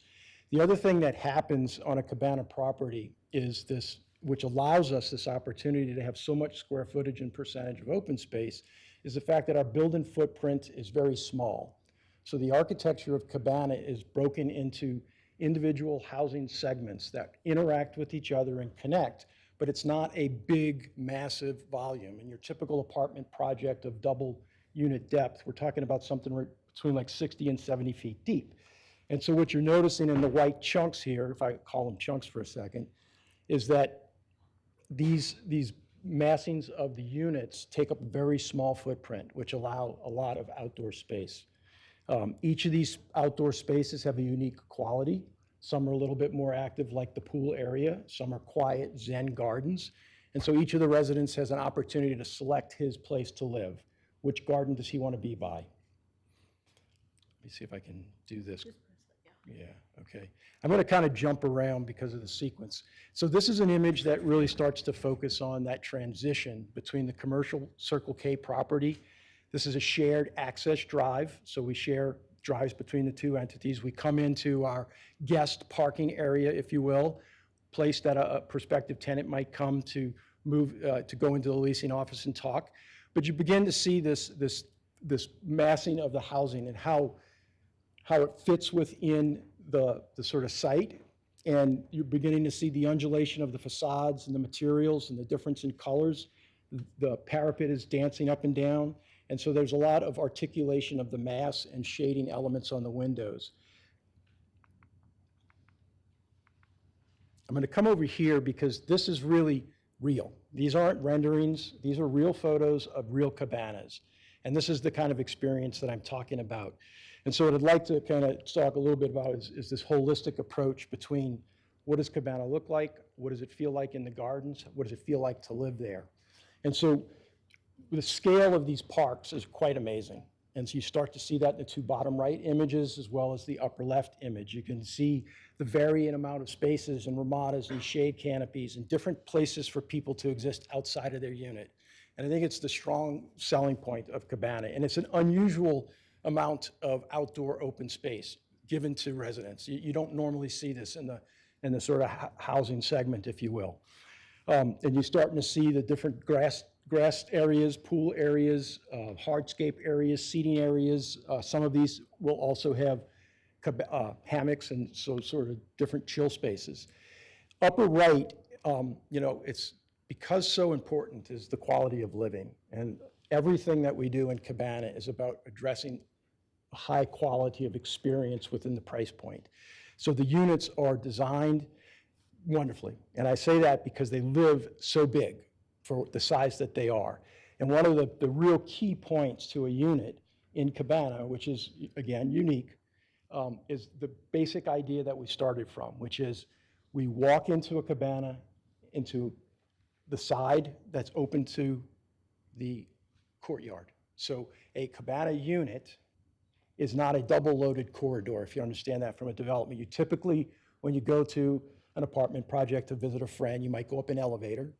You'll get out the elevator and you'll be in a corridor, 5 feet wide, artificial light. You'll walk down, you'll go into your friend's unit, and the views are only to the exterior. So Cabana is an outside 8-foot wide porch, if you will, that everyone has the opportunity to set up their own private outdoor open space. You walk into the unit and you have natural light on both sides of a unit. So your kitchen has natural light, your bedroom has natural light, and your living room has natural light.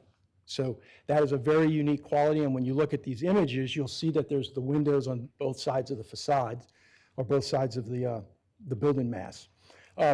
So units have great quality cabinets, countertops, flooring, appliances, accessories. Like I said earlier, they live really well.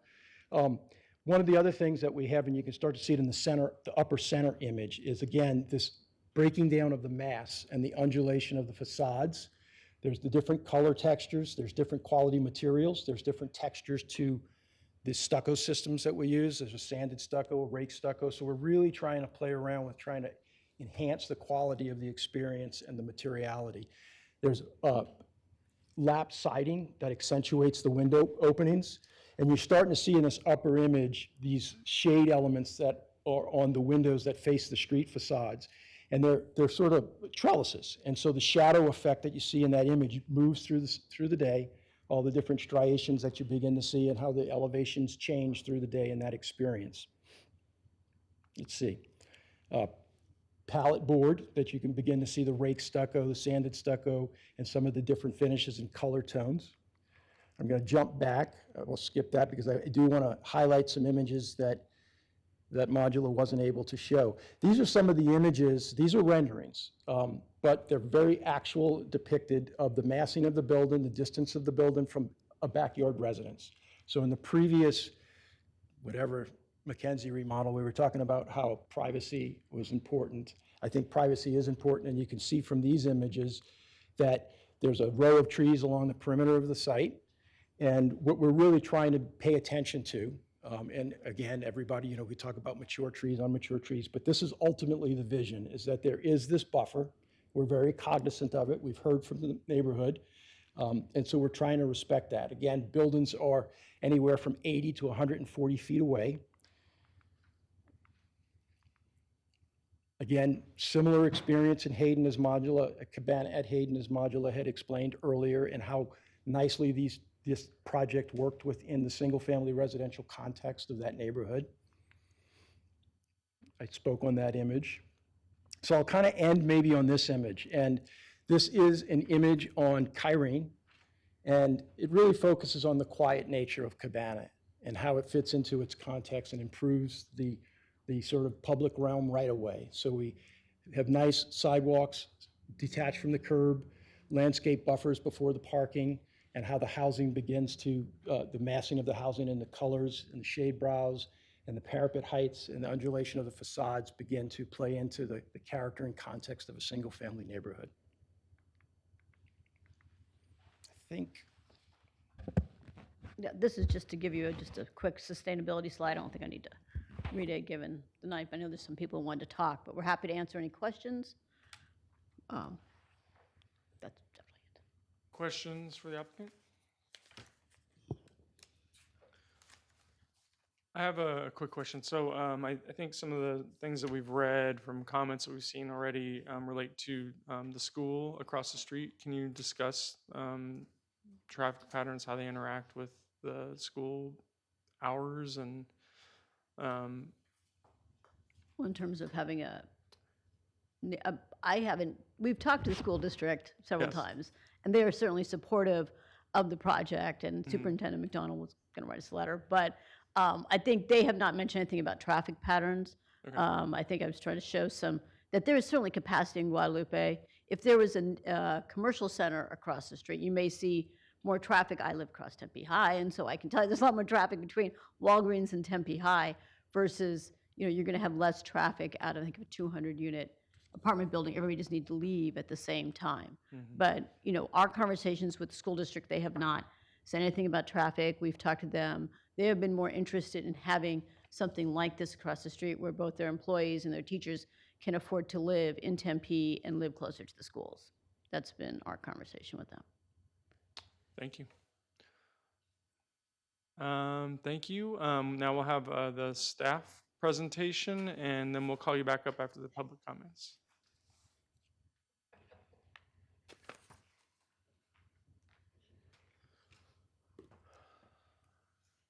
Good evening. Good evening, Chair, members of the Development Review Commission. My name is Chris Jasper. I'm a senior planner here with the City of Tempe Planning Division. Happy to be speaking with you tonight. Before you, you have three requests. The applicant is requesting a zoning map amendment from PCC 1 to R5 PAD, a planned area development to establish development standards, and a development plan review, all for a new 3-story multifamily residential development consisting of 229 dwelling units. As the applicant noted, this is located south and west of the southwest corner of Guadalupe and Kyrene Road behind an existing Circle K. There are 2 existing access points into that Circle K drive, so 2 driveways that has a shared access easement to this site. A 3rd point of access will be located on Guadalupe at the northwest corner. It'll be egress only.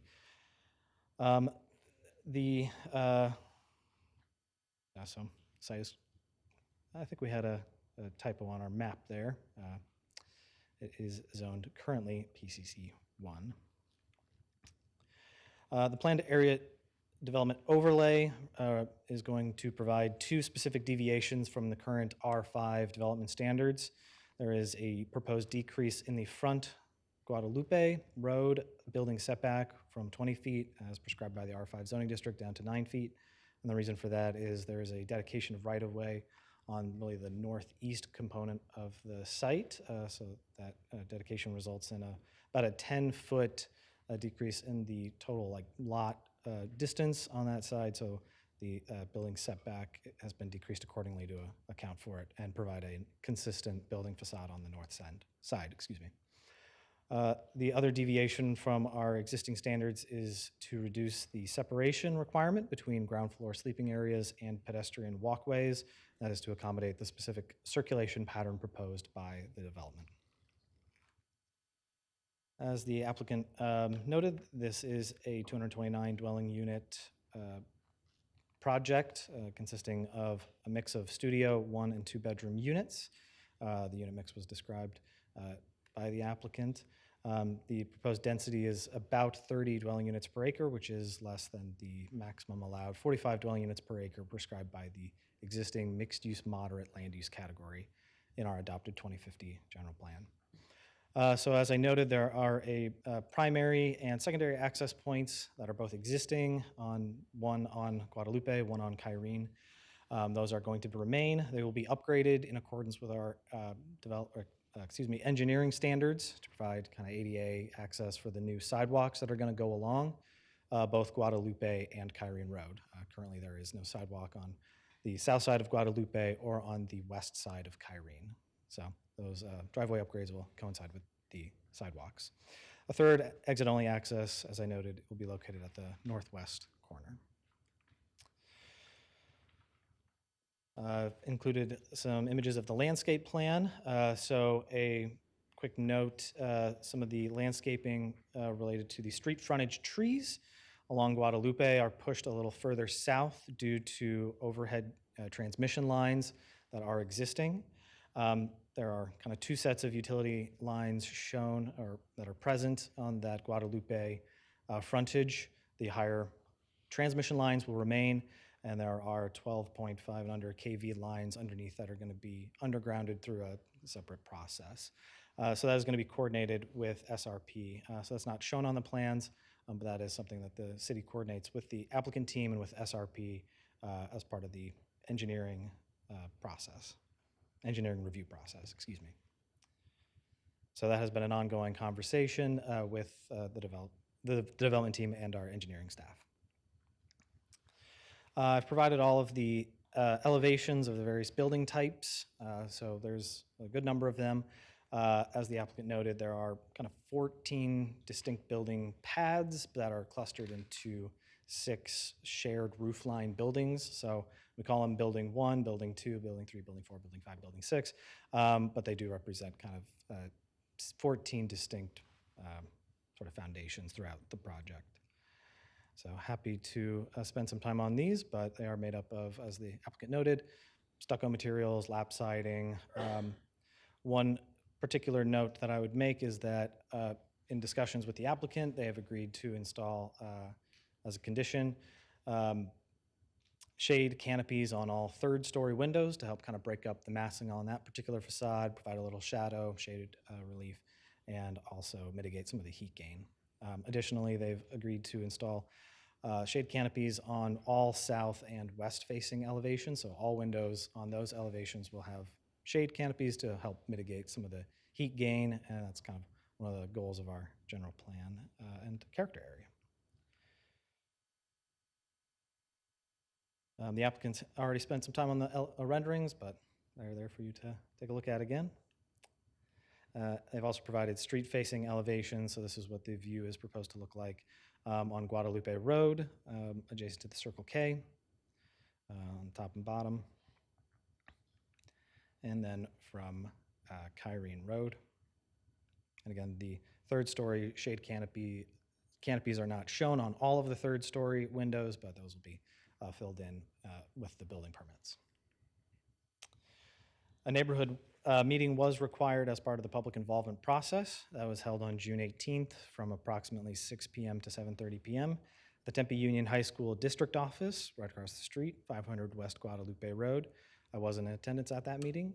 There were approximately 32 members of the public that attended. There were concerns related to the compatibility of the proposed multifamily use adjacent to single-family residential properties in terms of height, density, and increases in traffic. There were also notes about preferring that parking not be located along the perimeter of the site as it is currently constituted. There was some notes about the lack of amenities for younger families, and there was a desire for a commercial use at that site instead of multifamily residential. So as of 2 p.m. today, I had received, it says 5, but it should have been 8. I was updating this in a hurry. So we received 8 letters of opposition as of 2 p.m. 5 of those were sent after the publication of the staff report and have been since circulated at this meeting. I also received several emails with general questions about the processes, procedures, and development standards for the site. I also received a number of phone calls, of which one indicated opposition and others were more about general inquiries. So the letters were provided, kind of repeated the themes of the neighborhood meeting relating to potential traffic generated by the development, impacts to adjoining single-family residential property values, privacy, building height, and again, there was a preference for additional consideration for solar energy deployment, vehicle parking in garages, and increasing setbacks along the west and south to create a larger green belt. So staff's recommendation at this time is to approve the project subject to the conditions contained in the staff report. The applicant has reviewed the conditions. I will note that they have requested to strike condition or site plan DPR condition number 4, which relates to mechanical yard screening, and number 9, which relates to visual surveillance in stair towers adjacent to circulation elements. Neither of these are applicable to this specific development. They're general boilerplate conditions. So staff is supportive of removing these conditions, which can be processed as a motion. So any motion to approve can include the removal of those 2 items. Which 2 were those again? So it's going to be under the development plan review conditions of approval, numbers 4 and 9. Thank you. Staff has identified 3 unique conditions of approval. Number 1 being that solid waste services should only be provided between 6 a.m. and 6 p.m. Due to the location of the refuse enclosures in proximity to the single-family residential homes. DPR condition 16 relates to SES, or service entrance section screening along Kyrene in particular. Typically, we require that such panels be recessed within a building and fully screened, but because of the number of visual interruptions between Kyrene and the building face as proposed on this development, There's a screen wall with wrought iron gates, landscaping on either side of that wall, multiple rows of parking canopies in addition to the parking, the vehicles themselves. Staff is comfortable allowing those SES screens to not be fully recessed inside the building. However, if all of those conditions are not provided, then we want that screening. In addition, as discussed, DPR Condition 17 requires that all third-story windows on building elevations at Front, Guadalupe, and Kyrene Road shall be installed with a shade canopy.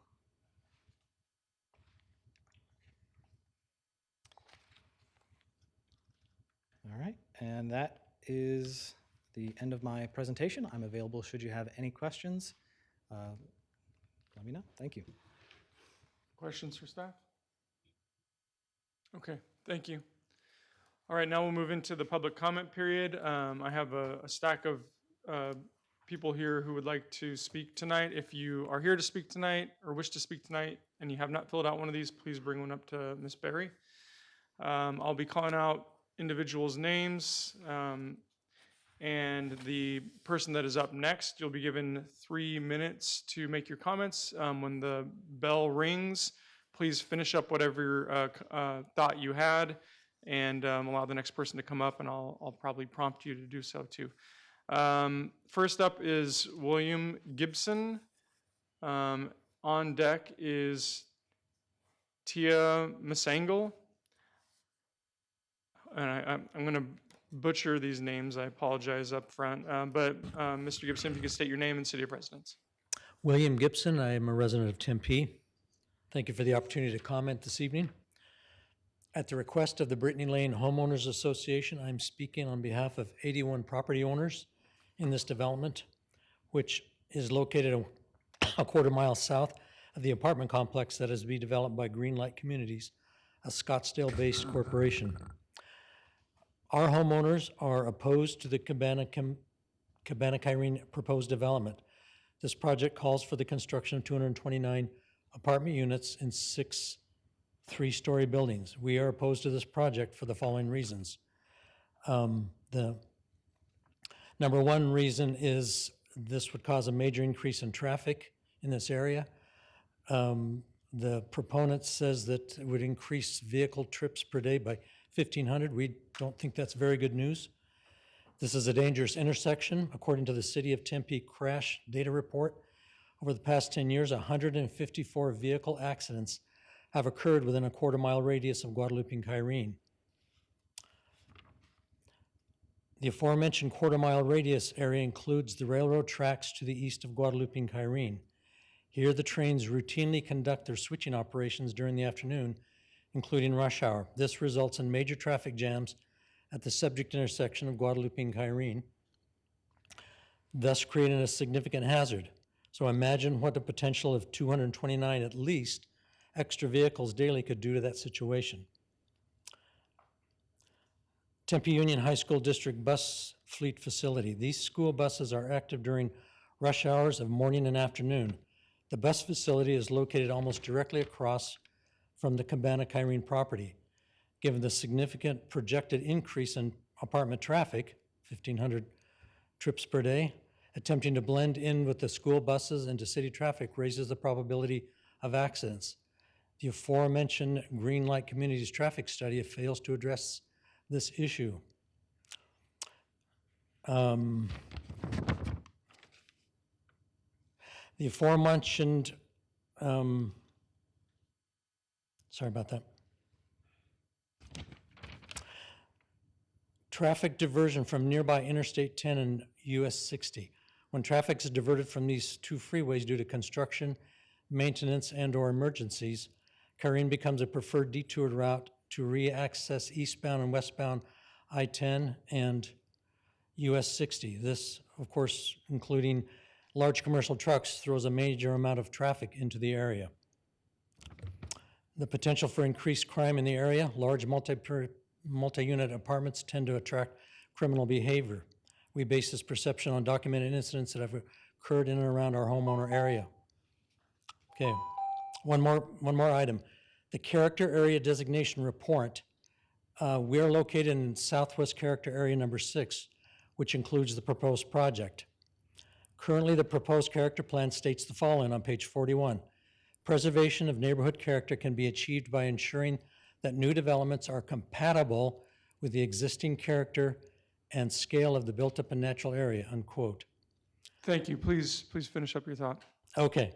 We, the Brittany Land HOA, therefore respectfully request that the zoning application be denied and that a more compatible land use such as single-family homes be considered instead. We Thank are you. Tempe citizens. The developer is based in Scottsdale. Thank you. Thank you. All right, next up is Tia, and I'll ask you to state your name and city of residence, and then on deck will be Yvonne Pearson. My name's Tia Massengale. I've been a resident of Tempe since June of 1970, and the changes I've seen have been horrible. A lot of it's greed, and I've gone by some of these cabana projects they've had, and they do not blend in with the community. They are tacky looking. There are beautiful apartments and condos on Kyrene and Grove that blend in with the thing. These stick out like a sore thumb.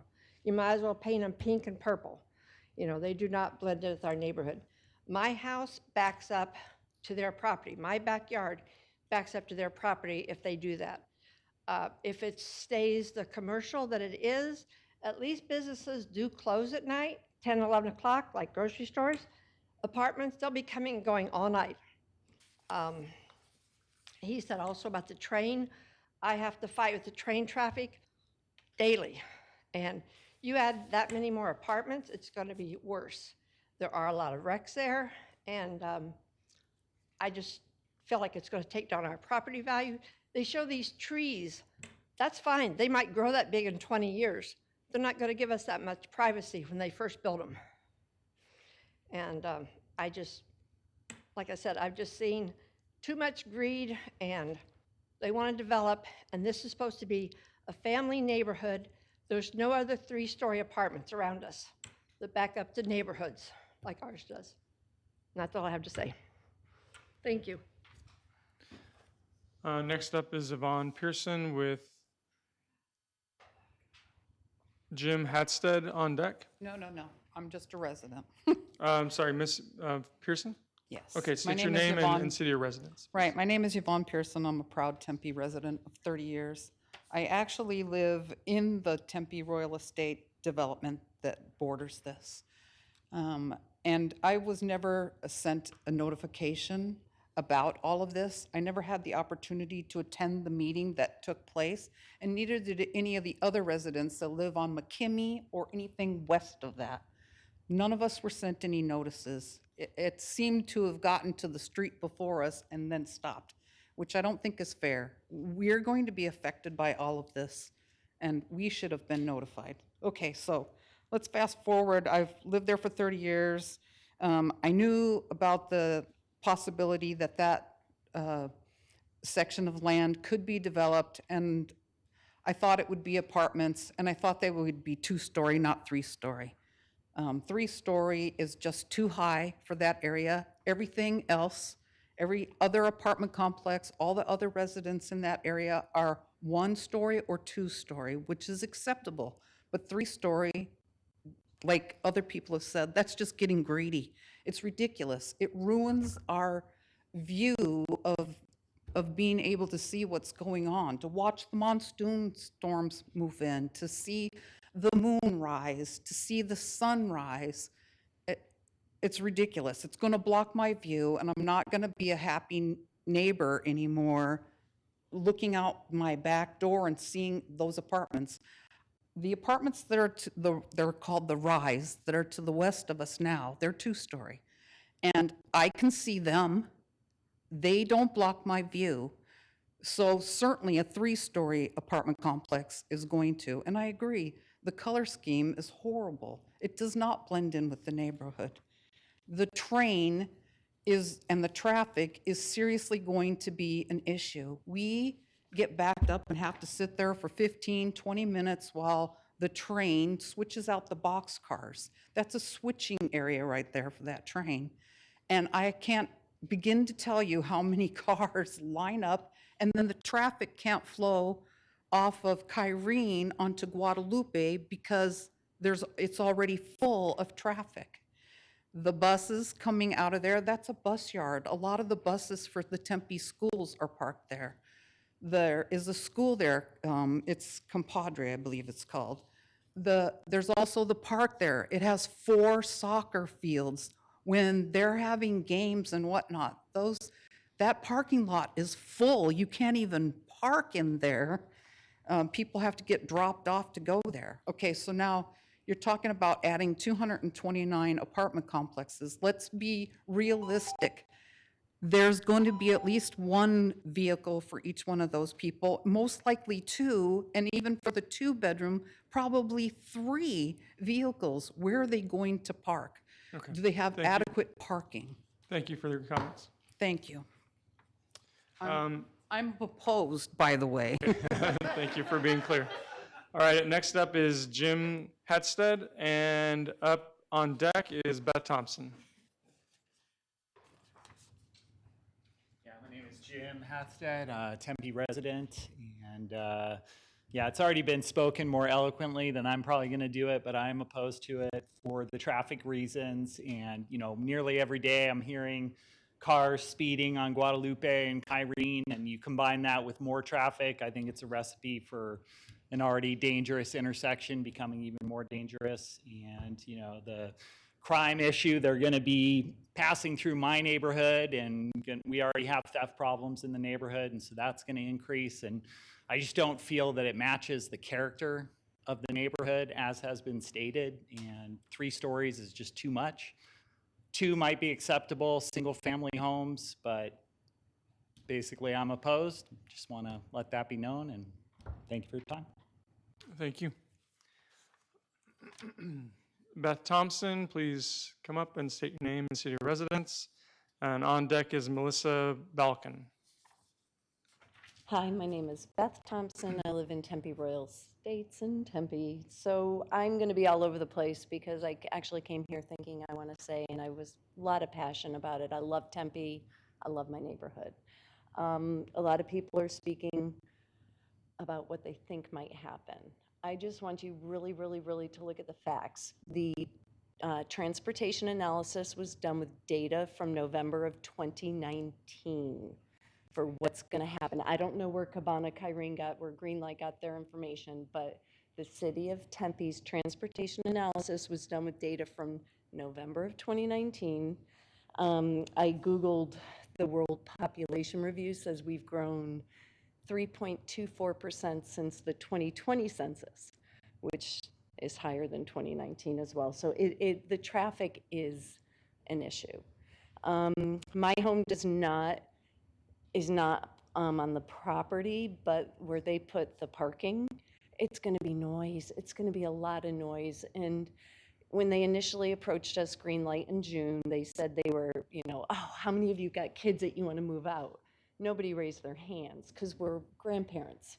We aged in place just like the general plan 2050 says they want more to happen in Tempe. So I am not opposed to something going in. I don't think that Greenlight has a bad, product. It's just not right for that neighborhood. It's not right for that lot. I think that many of us would hope for the micro homes, the mini homes that you're looking for something that can age in place to actually just build up something there, but not 3-story apartments that are going to add noise, congestion, and it's a great neighborhood. We've got the great parks. Everything they say is true. Everything's already in place. They're not going to add to it. They're going to detract from it. So I think there was one more thing I wanted to say to you. Oh yeah, we're neighborhood 6. We don't have our name yet. We're our character neighborhood 6. And that was one of the concerns for our neighborhood was we wanted an age in place. And they want transiency. They're catering to people. That was the other point. 70% of our character neighborhood 6 is rental properties already. 70%, that is the highest percentage in the city of Tempe already. I just hope you don't add to it. Thank you. Thank you, Beth. Next up is Melissa Balkin with Hillary Goldson on deck. everybody. I am Melissa, and I live in Tempe. I actually live just 2 streets south of the proposed development in the Brittany Lane complex. And I'm opposed to development also for mainly traffic concerns.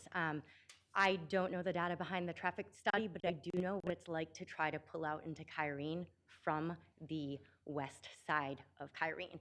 And sometimes not even during rush hour, I have to wait 10 minutes to take a left. So during rush hour, that traffic can be backed up all the way to my street. If we're to add several hundred cars coming and going from that intersection every day, that traffic during rush hour could be backed up all the way to the Parkway, Grove Parkway, which how in the world are all of us current homeowners going to get out? It's particularly concerning that the entry and exit points are so close to the corner, not backed up from the corner, because that gives you even less room to maneuver getting in and out of this new development. So not only are there concerns with just navigating this, but there's a lot of concerns around safety. We have the canal path just 1 block over. I often bike to the canal path, and I would say 80 to 90% of the time I bike that street, I almost get hit in the crosswalk. And that is when I am crossing on the light, like when I have the right of way. I can only imagine what's gonna happen when there's 200 to 300 additional cars coming and going from that point. Also the train, as we've already mentioned, like you can get stuck there for 15 to 20 minutes easily. And this is just gonna be even worse. And then it continues to be backed up for several minutes while we all progress through the light.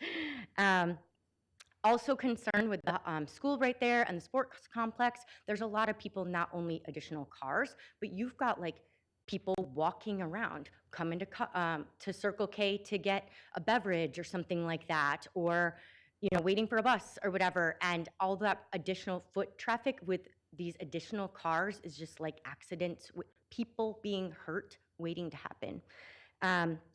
Finally, I'm concerned about the privacy. I know they mentioned that there wouldn't be windows facing, but then someone else also said there'd be windows on both sides, so I don't quite understand how you can have windows on both sides but also not have windows. So I feel like maybe there was like some mixed messages there. And the people in those neighborhoods, they purchased their homes thinking they had privacy. They didn't think they would ever have someone looking into their windows. They thought they might have an Albertsons or a Fry's. And so they purchased their home with a completely different intent than what this would potentially bring to the neighborhood.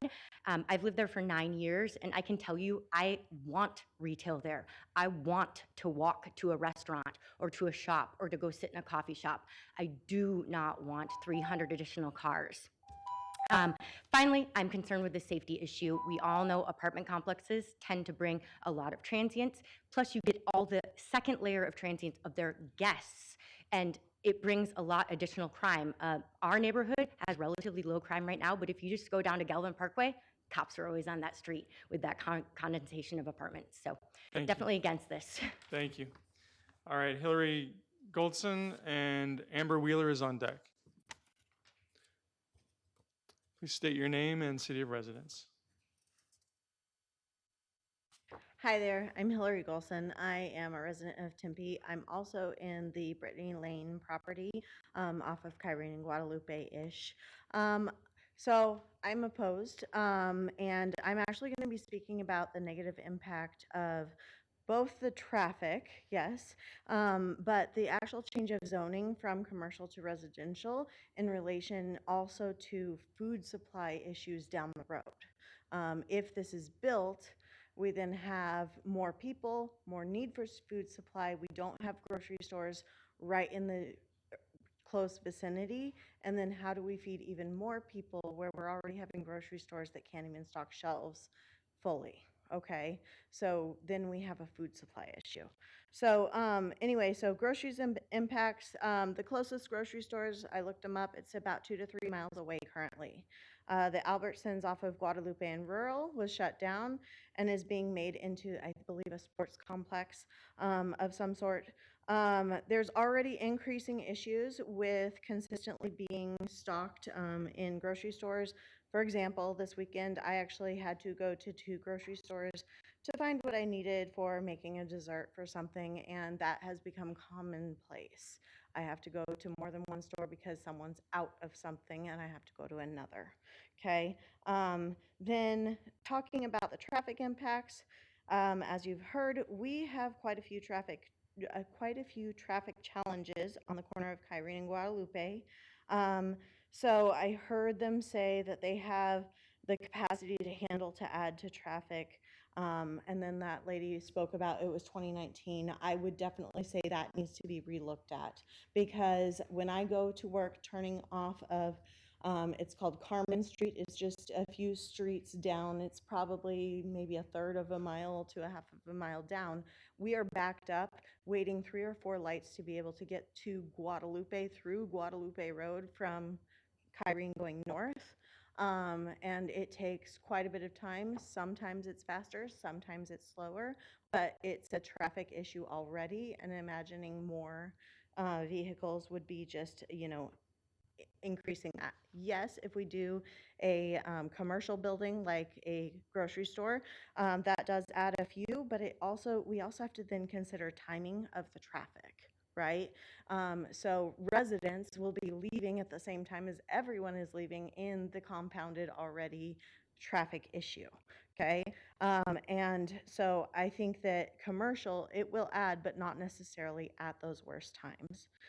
So anyway, to sum it up, my genuine concern is that if we change this property to residential and add an additional 229 dwelling units with 275 bedrooms, it'll only be compounding the negative impact of already existing traffic flow issues, as well as causing compounding issues to access to food supply. And when the food supply becomes strained, then we can no longer build Thank you on for your this comments lot. tonight. And so we will need more food to increase in residents, and there will be no longer be a place to build a grocery Appreciate store. your thoughts. Thank you. So all right, thank you. Amber Wheeler with Eric Gorsinger on deck. Can I hand these out? Sure. Please state your name and city of residence. Okay, my name is Amber Wheeler, and I live in Tempe. I'm a lifelong resident of Tempe, and I've been a homeowner in this community for over 30 years. I do not support the Cabana Kyrene development. One of the main reasons I don't support this is that our neighborhood would be sandwiched between apartments. We are in close proximity to San Marino Apartments, and these residents complain regularly on the Nextdoor and the Ring app about the crime in their complex. People are constantly stealing Amazon packages, and their cars are frequently broken into. I just don't need transients coming through from one apartment complex to the other. Also, these apartments will increase traffic, like most everyone has said, by adding 200 to 400 more cars. We already have issues on Kyrene trying to turn out of our neighborhood and congested traffic during the high peak day. The train crossing, like everyone says, today I had to wait for 15 minutes just to get home, and then the traffic's all backed up going the opposite direction. We need to consider the impact of our neighborhood's character. Having a community with lower rent levels than surrounding apartments will lower our home values. Lower rents can distort the local market potentially leading to decreased rental income for existing property owners. I've rented out my property for many years, and if I plan on keeping my property and moving, in the future, and I just know that'll impact me. I support keeping the existing PCC1 zoning, as we need more stores in the area. The Albertsons on Guadalupe and Rule is now closed, and they're opening up a gym. And like the previous resident said, you have to drive like a couple miles just to find a grocery store. And having stores on the corner fits with the Southwest character Area 6 and ensures we are meeting the essential needs of our community. And last but not least, that map that shows the parking, well, the trees aren't going to be very big until probably 20 years, and all those spaces creates a nuisance, to include like exhaust fumes, noise, car alarms, and the bright lights of the parking. like go into those neighbors' yards. I don't think they were expecting to, you know, if there's a grocery store, the lights are more centralized in the parking lot, not along the edge of their wall. But thank you for hearing me, and have a good night. Thank you. Thank you. Eric Gorsinger and Renee Sakala is on deck. That's okay, my kids can't say it either. Oh, sorry. So, hey, I'm probably You one can of the... state it and your city of residence. Right. I'm probably one of the few people in this room to be a little bit giddy tonight. 42 years ago, I was the City of Tempe planning intern. And so, Chris, you probably would have been my boss.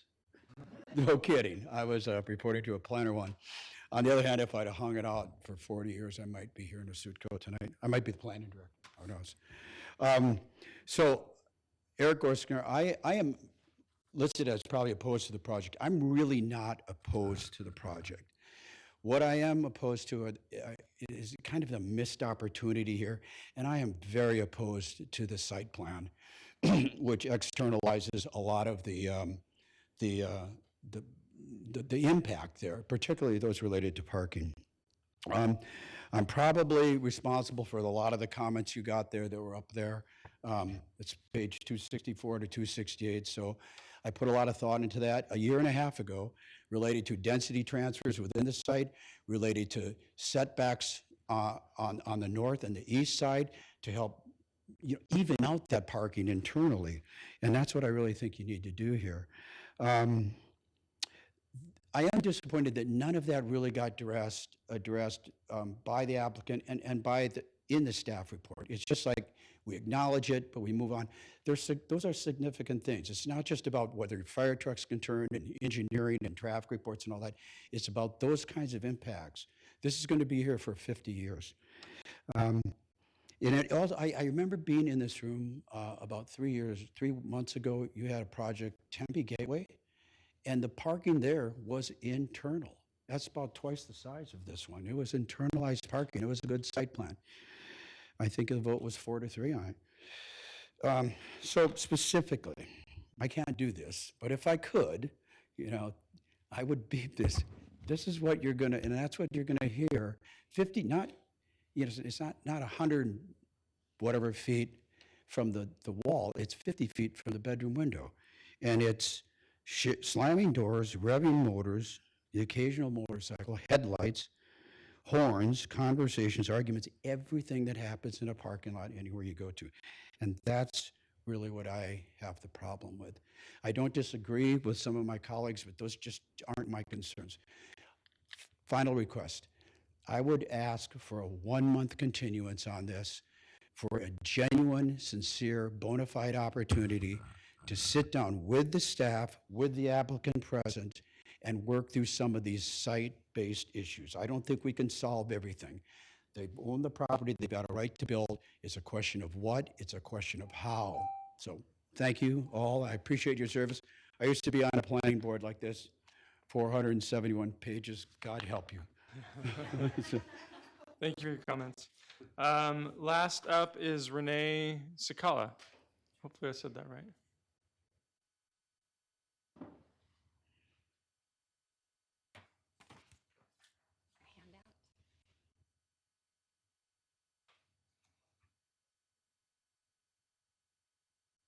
Hello.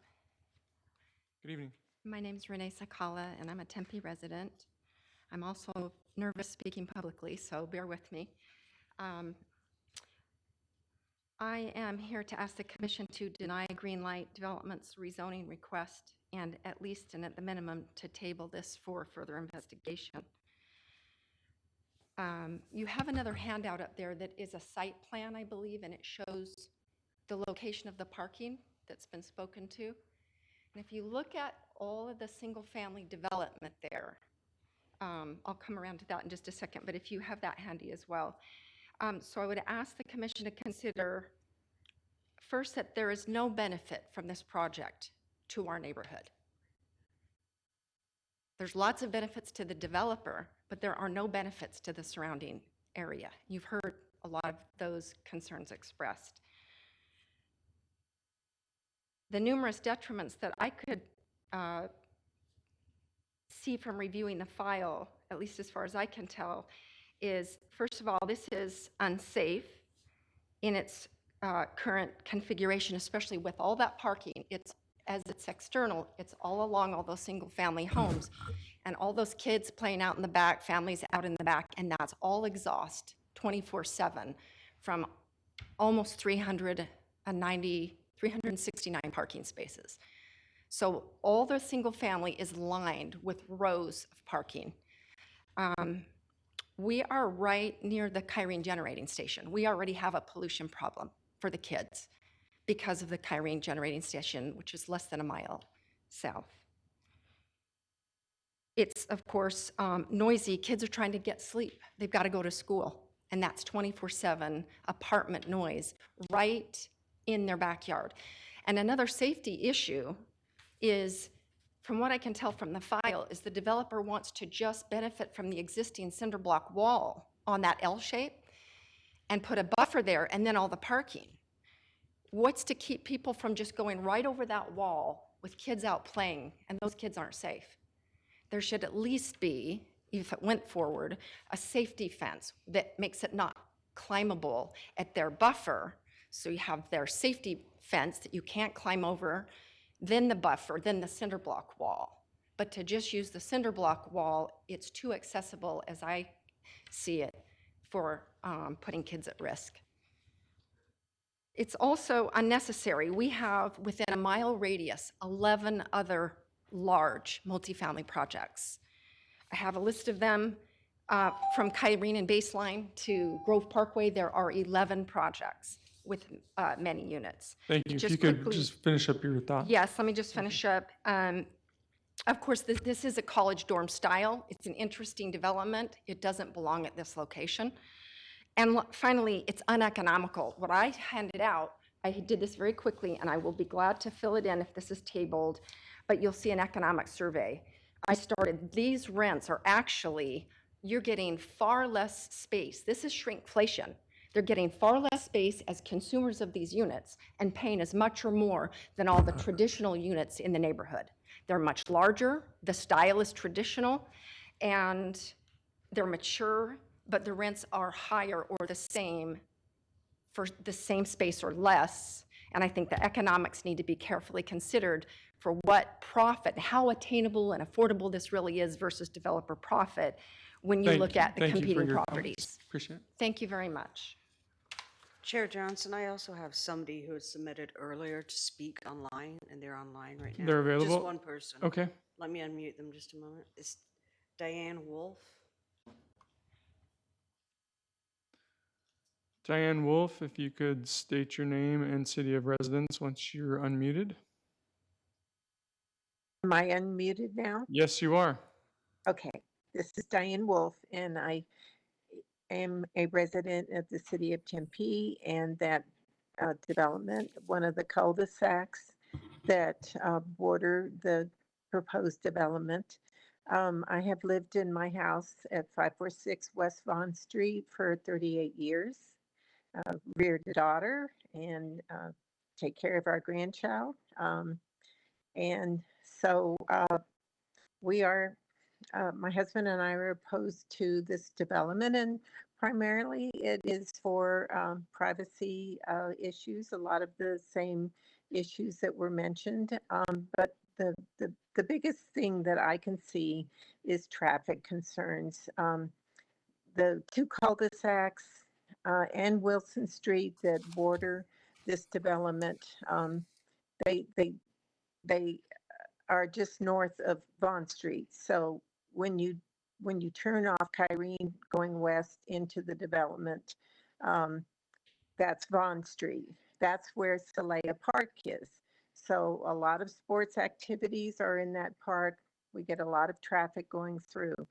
And then to the south of Kyrene, it was mentioned about the commercial part on the south east part of Kyrene.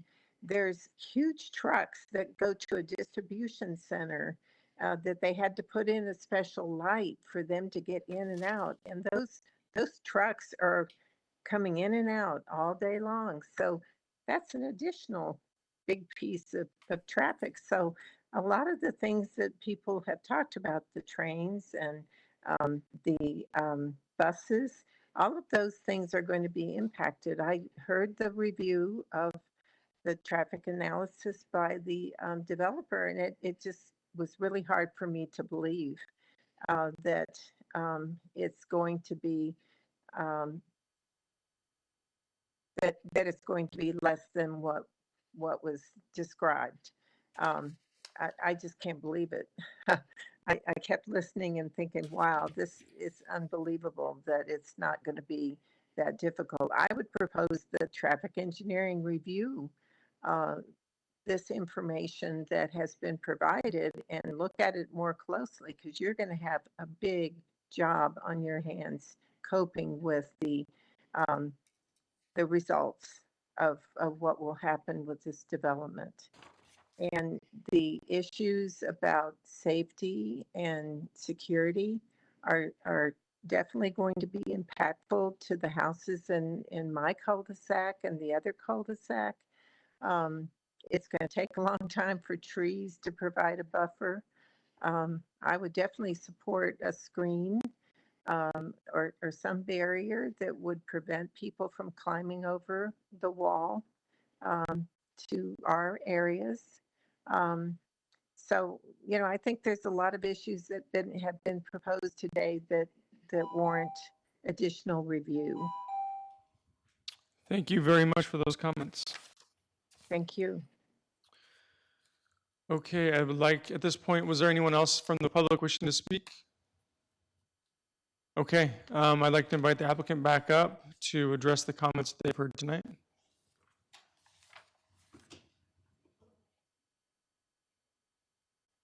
Go first and see if I need to fill in. Okay, I'm gonna address something I misspoke about. So in terms of the windows, Rob is right, I was wrong. Let me get a site plan. But you were here. right too. Yeah. Because you were speaking about The south patios, side. yeah, so the way, oh, sorry, where's the site plan? Chris, do you have a site plan? So you were talking about Okay, these it's fine. windows, right? Yeah, so I don't know if you can see this, but the way, just to address the window situation, what we have tried to do is there are no patios facing any of the neighbors. Obviously, there are some windows that face both east and west, but we've tried to limit the amount of windows that obviously go close to the neighbors. The reason we've put both, you have parking lots, we have trees. When the trees are planted, which Rob can talk a little bit about, they will be a minimum of 9 feet tall when they originally planted. They're mainly acacia willows, which grow very quickly. I have some. And so when they top out, they'll be 30 to 40 feet high. So that is the answer in terms of like what the buffer is like. We will work on getting we're trying to increase, working with the neighbors to see what we can do about increasing the wall height to 8 feet. I don't, in terms of just how tall the wall is, there's a carport, there's landscaping. So to try to keep, it's a gated community. So I don't anticipate anybody jumping over the wall, but you never know. But anyway, there's no jumping right now. It's a vacant lot. So I don't see that as a large issue. But I just wanted to address the trees and kind of the parking. One thing in terms of what Eric said, and he and I have talked about this, if you put the buildings closer to the edge and then internalize the parking, you're going to have buildings closer to people's houses and the windows will be closer to kind of their backyard. So, you kind of work through that. We thought that putting the parking surrounding the exterior of the site and then putting the building's interior kind of helped the privacy issue that people have talked about. And then finally, I'll just add, in terms of commercial typically drives more traffic than multifamily. So any type of, as it's zoned, PCC, the commercial use will add more traffic than this multifamily. And Rob may have a couple of comments, and I'm happy to answer any questions. I just wanted to add a couple of comments. in regard to traffic. And so I know a lot of people out here made some comments about traffic impact. Can I need to look at people when I talk to them. You need to But here's the address thing, those, here's the please. thing, here's the thing. These traffic reports are hard for me to read and understand as an architect. And I would imagine most people, when they try to read a traffic report, they're going to get extremely confused. So with that, I can try to help interpret a little bit better. There were a couple of people who made a reference to a 2019 traffic study. So there is not a 2019 traffic study. The reference in the parking, the traffic demand is referencing a Tempe standard that was documented in 2019. So it is nothing more than a trip reduction plan, the definition of how you do a trip reduction plan. That was written in 2019 by Tempe. That has nothing to do with the adequacy and the relevancy of the parking analysis. The parking analysis is based on current standards. It meets all the code requirements for understanding traffic load. And so there is no issue with that. I just wanted to make sure that that wasn't a reason for somebody to misunderstand the data in the traffic report. And I think the other thing about traffic, and just to go on a little bit, is that it's hard to kind of comprehend what traffic means. But as the document stated, we're talking about a place that already has 35,000 trips. We're only impacting it by 1,500. And the thing about that number is there's a peak load in the morning and a peak load in the evening. Everything else is going to be smaller than that. That's why those two peak loads exist. The peak load in the morning is 119, and the peak load in the evening is I think somewhere 94, 119 and 94. So from a peak load aspect, there's very limited in and outs that are happening at a simultaneous time. So I just wanted to highlight that and make sure that the audience knew that as well.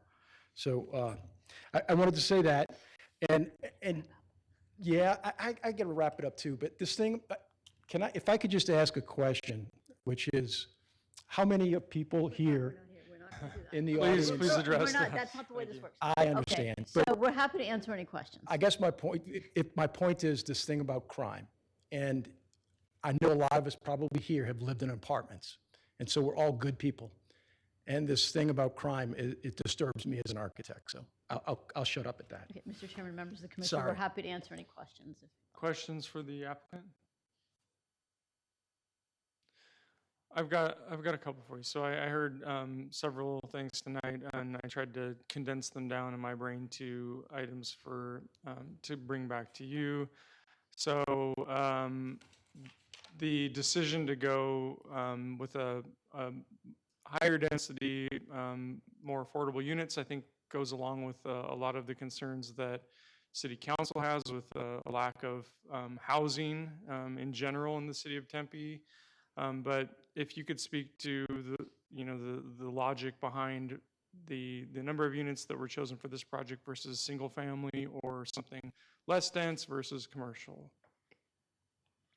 Well, in terms of, we didn't, Mr. Chairman, I'll let Rob talk maybe to a density, straightly to the density, but in terms of the project, as Rob started in the beginning, the Cabana project, the way they were able to kind of work through all the projects, it comes with, it's a little bit of a modular system, so that 3 stories works out very well within the pods, and 200 units is less than the general plan, and it's a little bit higher than currently allowed residential in PCC. PCC allows 15 dwelling units to the acre. You can get a use permit to bring that up to 2025. So, even if we kept PCC, tried to bring some commercial, kept that zoning district, we'd be close within that range. We decided to go 3 stories. We thought it was a nice buffer. There are other 3 stories along Kyrene. But to your point, one of the things, as we've talked to the city, is to try to bring more affordability and other housing diversity, frankly, down south. I mean, to bring it south of Southern. And this is a vacant lot. Everybody has said this has been a vacant lot for 40 years or something. It's been, it's zoned commercial. This is, in fact, a down zoning to go to R5. And the general plan has it at 45 dwelling units to the acre. So we are less than what the general plan said. So I think we were trying to hit a balance between kind of the PCC residential density and kind of where the general plan designated. And that's a little bit how we came to a number. And in terms of how the, how the buildings lay out and what Greenlight is able to bring to the market. I don't have anything to add. And then I don't recall exactly how the traffic studies address things like the sports complex across the street. They address the railroad. I think these are very unique things for the area. I live right next to a railroad, so I understand when the cars are there, or when the trains are using the tracks, the cars back up, and that's just a fact of life in my neighborhood and in this neighborhood. So, does the traffic study take the You know, I did a glance while they were talking. I didn't see, I wasn't able to read the whole thing, but I'm not sure it does. I would have to confirm. Yeah, and Mr. Chair and members of the commission, I think just from a number, I mean, I also live near the railroad, so I certainly understand the train passing. I mean, some of that is, Tempe's are not able to control the railroad. The train goes when the train goes. And I think it's that same train track coming, going north, going south. But we hope that, as Rob said, there will be backups for sure. But if this was a grocery store, there would be backups. If this was a restaurant, there would be backups. The only way there's no backups is because it's an empty lot. So this is about, there are going to be backups because of the way the train works. And, the trains come regardless of what the light is. We do think, the 200 units, 229 units is a less of an impact than other uses that are allowed under PCC. Any other questions for the applicant? Okay, thank you. Thank you very much. Did staff want to address any of the items heard tonight?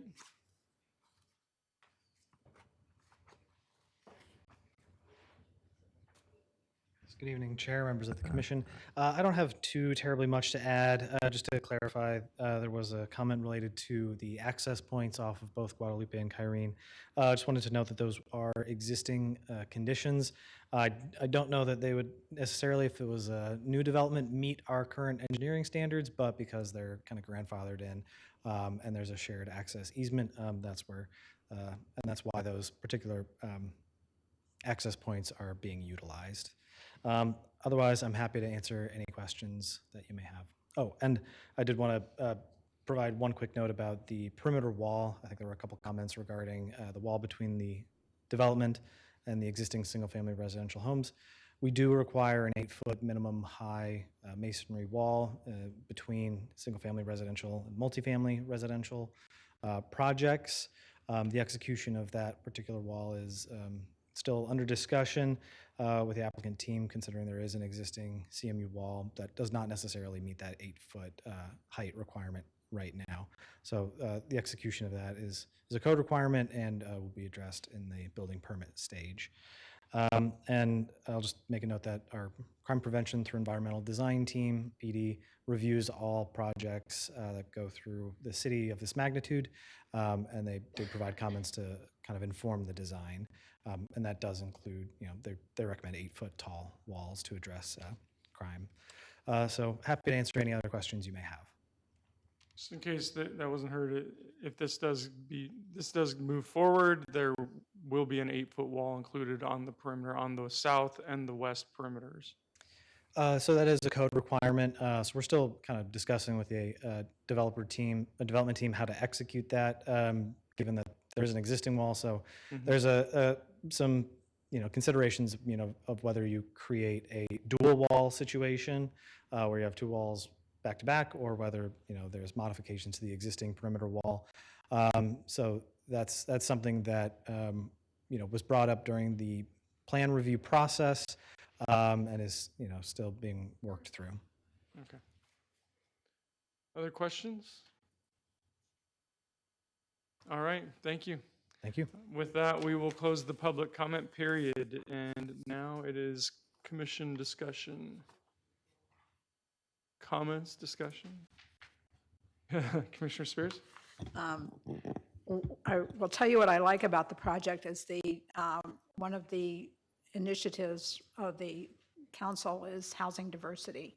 And this is certainly helping to address that issue. And a lot of people who would like to live in Tempe are priced out of the market, including police officers, teachers, that kind of thing. So I think that there's a couple of other projects in Tempe at this price point. I don't know that that has generated additional calls for service. And I thank you for bringing up STEP-TED. That was something that we worked on 100 years ago. But crime prevention through environmental design is something that deals with these issues and trying to provide the safest environment for the neighborhood and this community. Everyone would like to see more grocery stores. The reality is they're closing more grocery stores. And if this site has sat empty this long, the likelihood of getting commercial development anytime soon is slim and none. I would think that the traffic issues are something that our traffic department could look at and see what can be done to kind of just now deal with some of those issues with the traffic. Thank you. Commissioner Lloyd? Thank you, Chair. So I have some random thoughts that hopefully come together, but I just want to say thanks to all the residents that came out to express their concerns and comments tonight. I think the fact that this has been vacant land for over 40 years, change is just hard, and if this was potentially multifamily already, it might not feel so challenging. But I do agree with the applicant in terms of the PCC zoning, and if there were a shopping center located there now or to be developed, I think a shopping center is going to impact the traffic at that intersection much more than a 229-unit apartment development. I also agree with what Commissioner Spears said, that if the submarket were to support commercial at this site, it would have been developed that way. Can't speak to why Albertsons closed, but it doesn't bode well to have one close half a mile away and think that you're going to attract one at this intersection. So I do happen to think that this is the right product type on the right site with the right type of density. So with all that being said, I'll likely support the project. Other comments? I'll echo those comments. Both of them, I think they're really well stated. I think how I coming into this and initially hearing this project, I was a little surprised that every single public comment tonight was against the project. So that did take me aback, and trying to understand that a little bit better, because this project does check a lot of those really important boxes. It is a much less traffic heavy development than what could go there if the market did support something different there. It does address public housing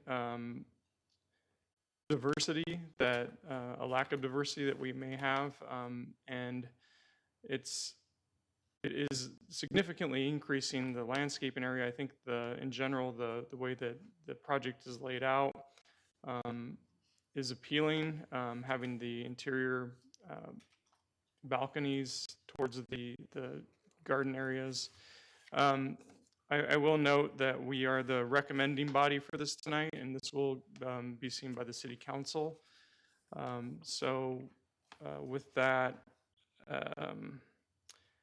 I did want to note before we hear any motions that there was a request to strike DPR number 4 and number 9. I don't believe we need to add any kind of stipulation related to height for the perimeter wall, because that's already been addressed as discussed. So at this point, if there's any additional comments, happy to hear those, or a motion.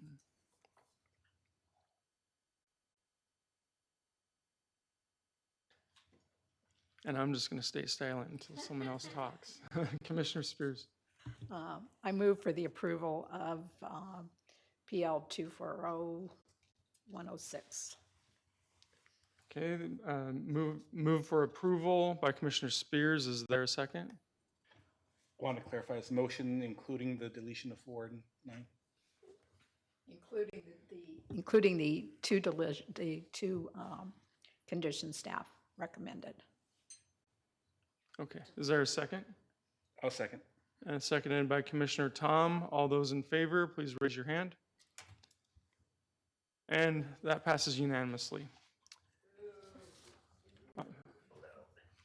All right, so that concludes the items on the agenda tonight as far as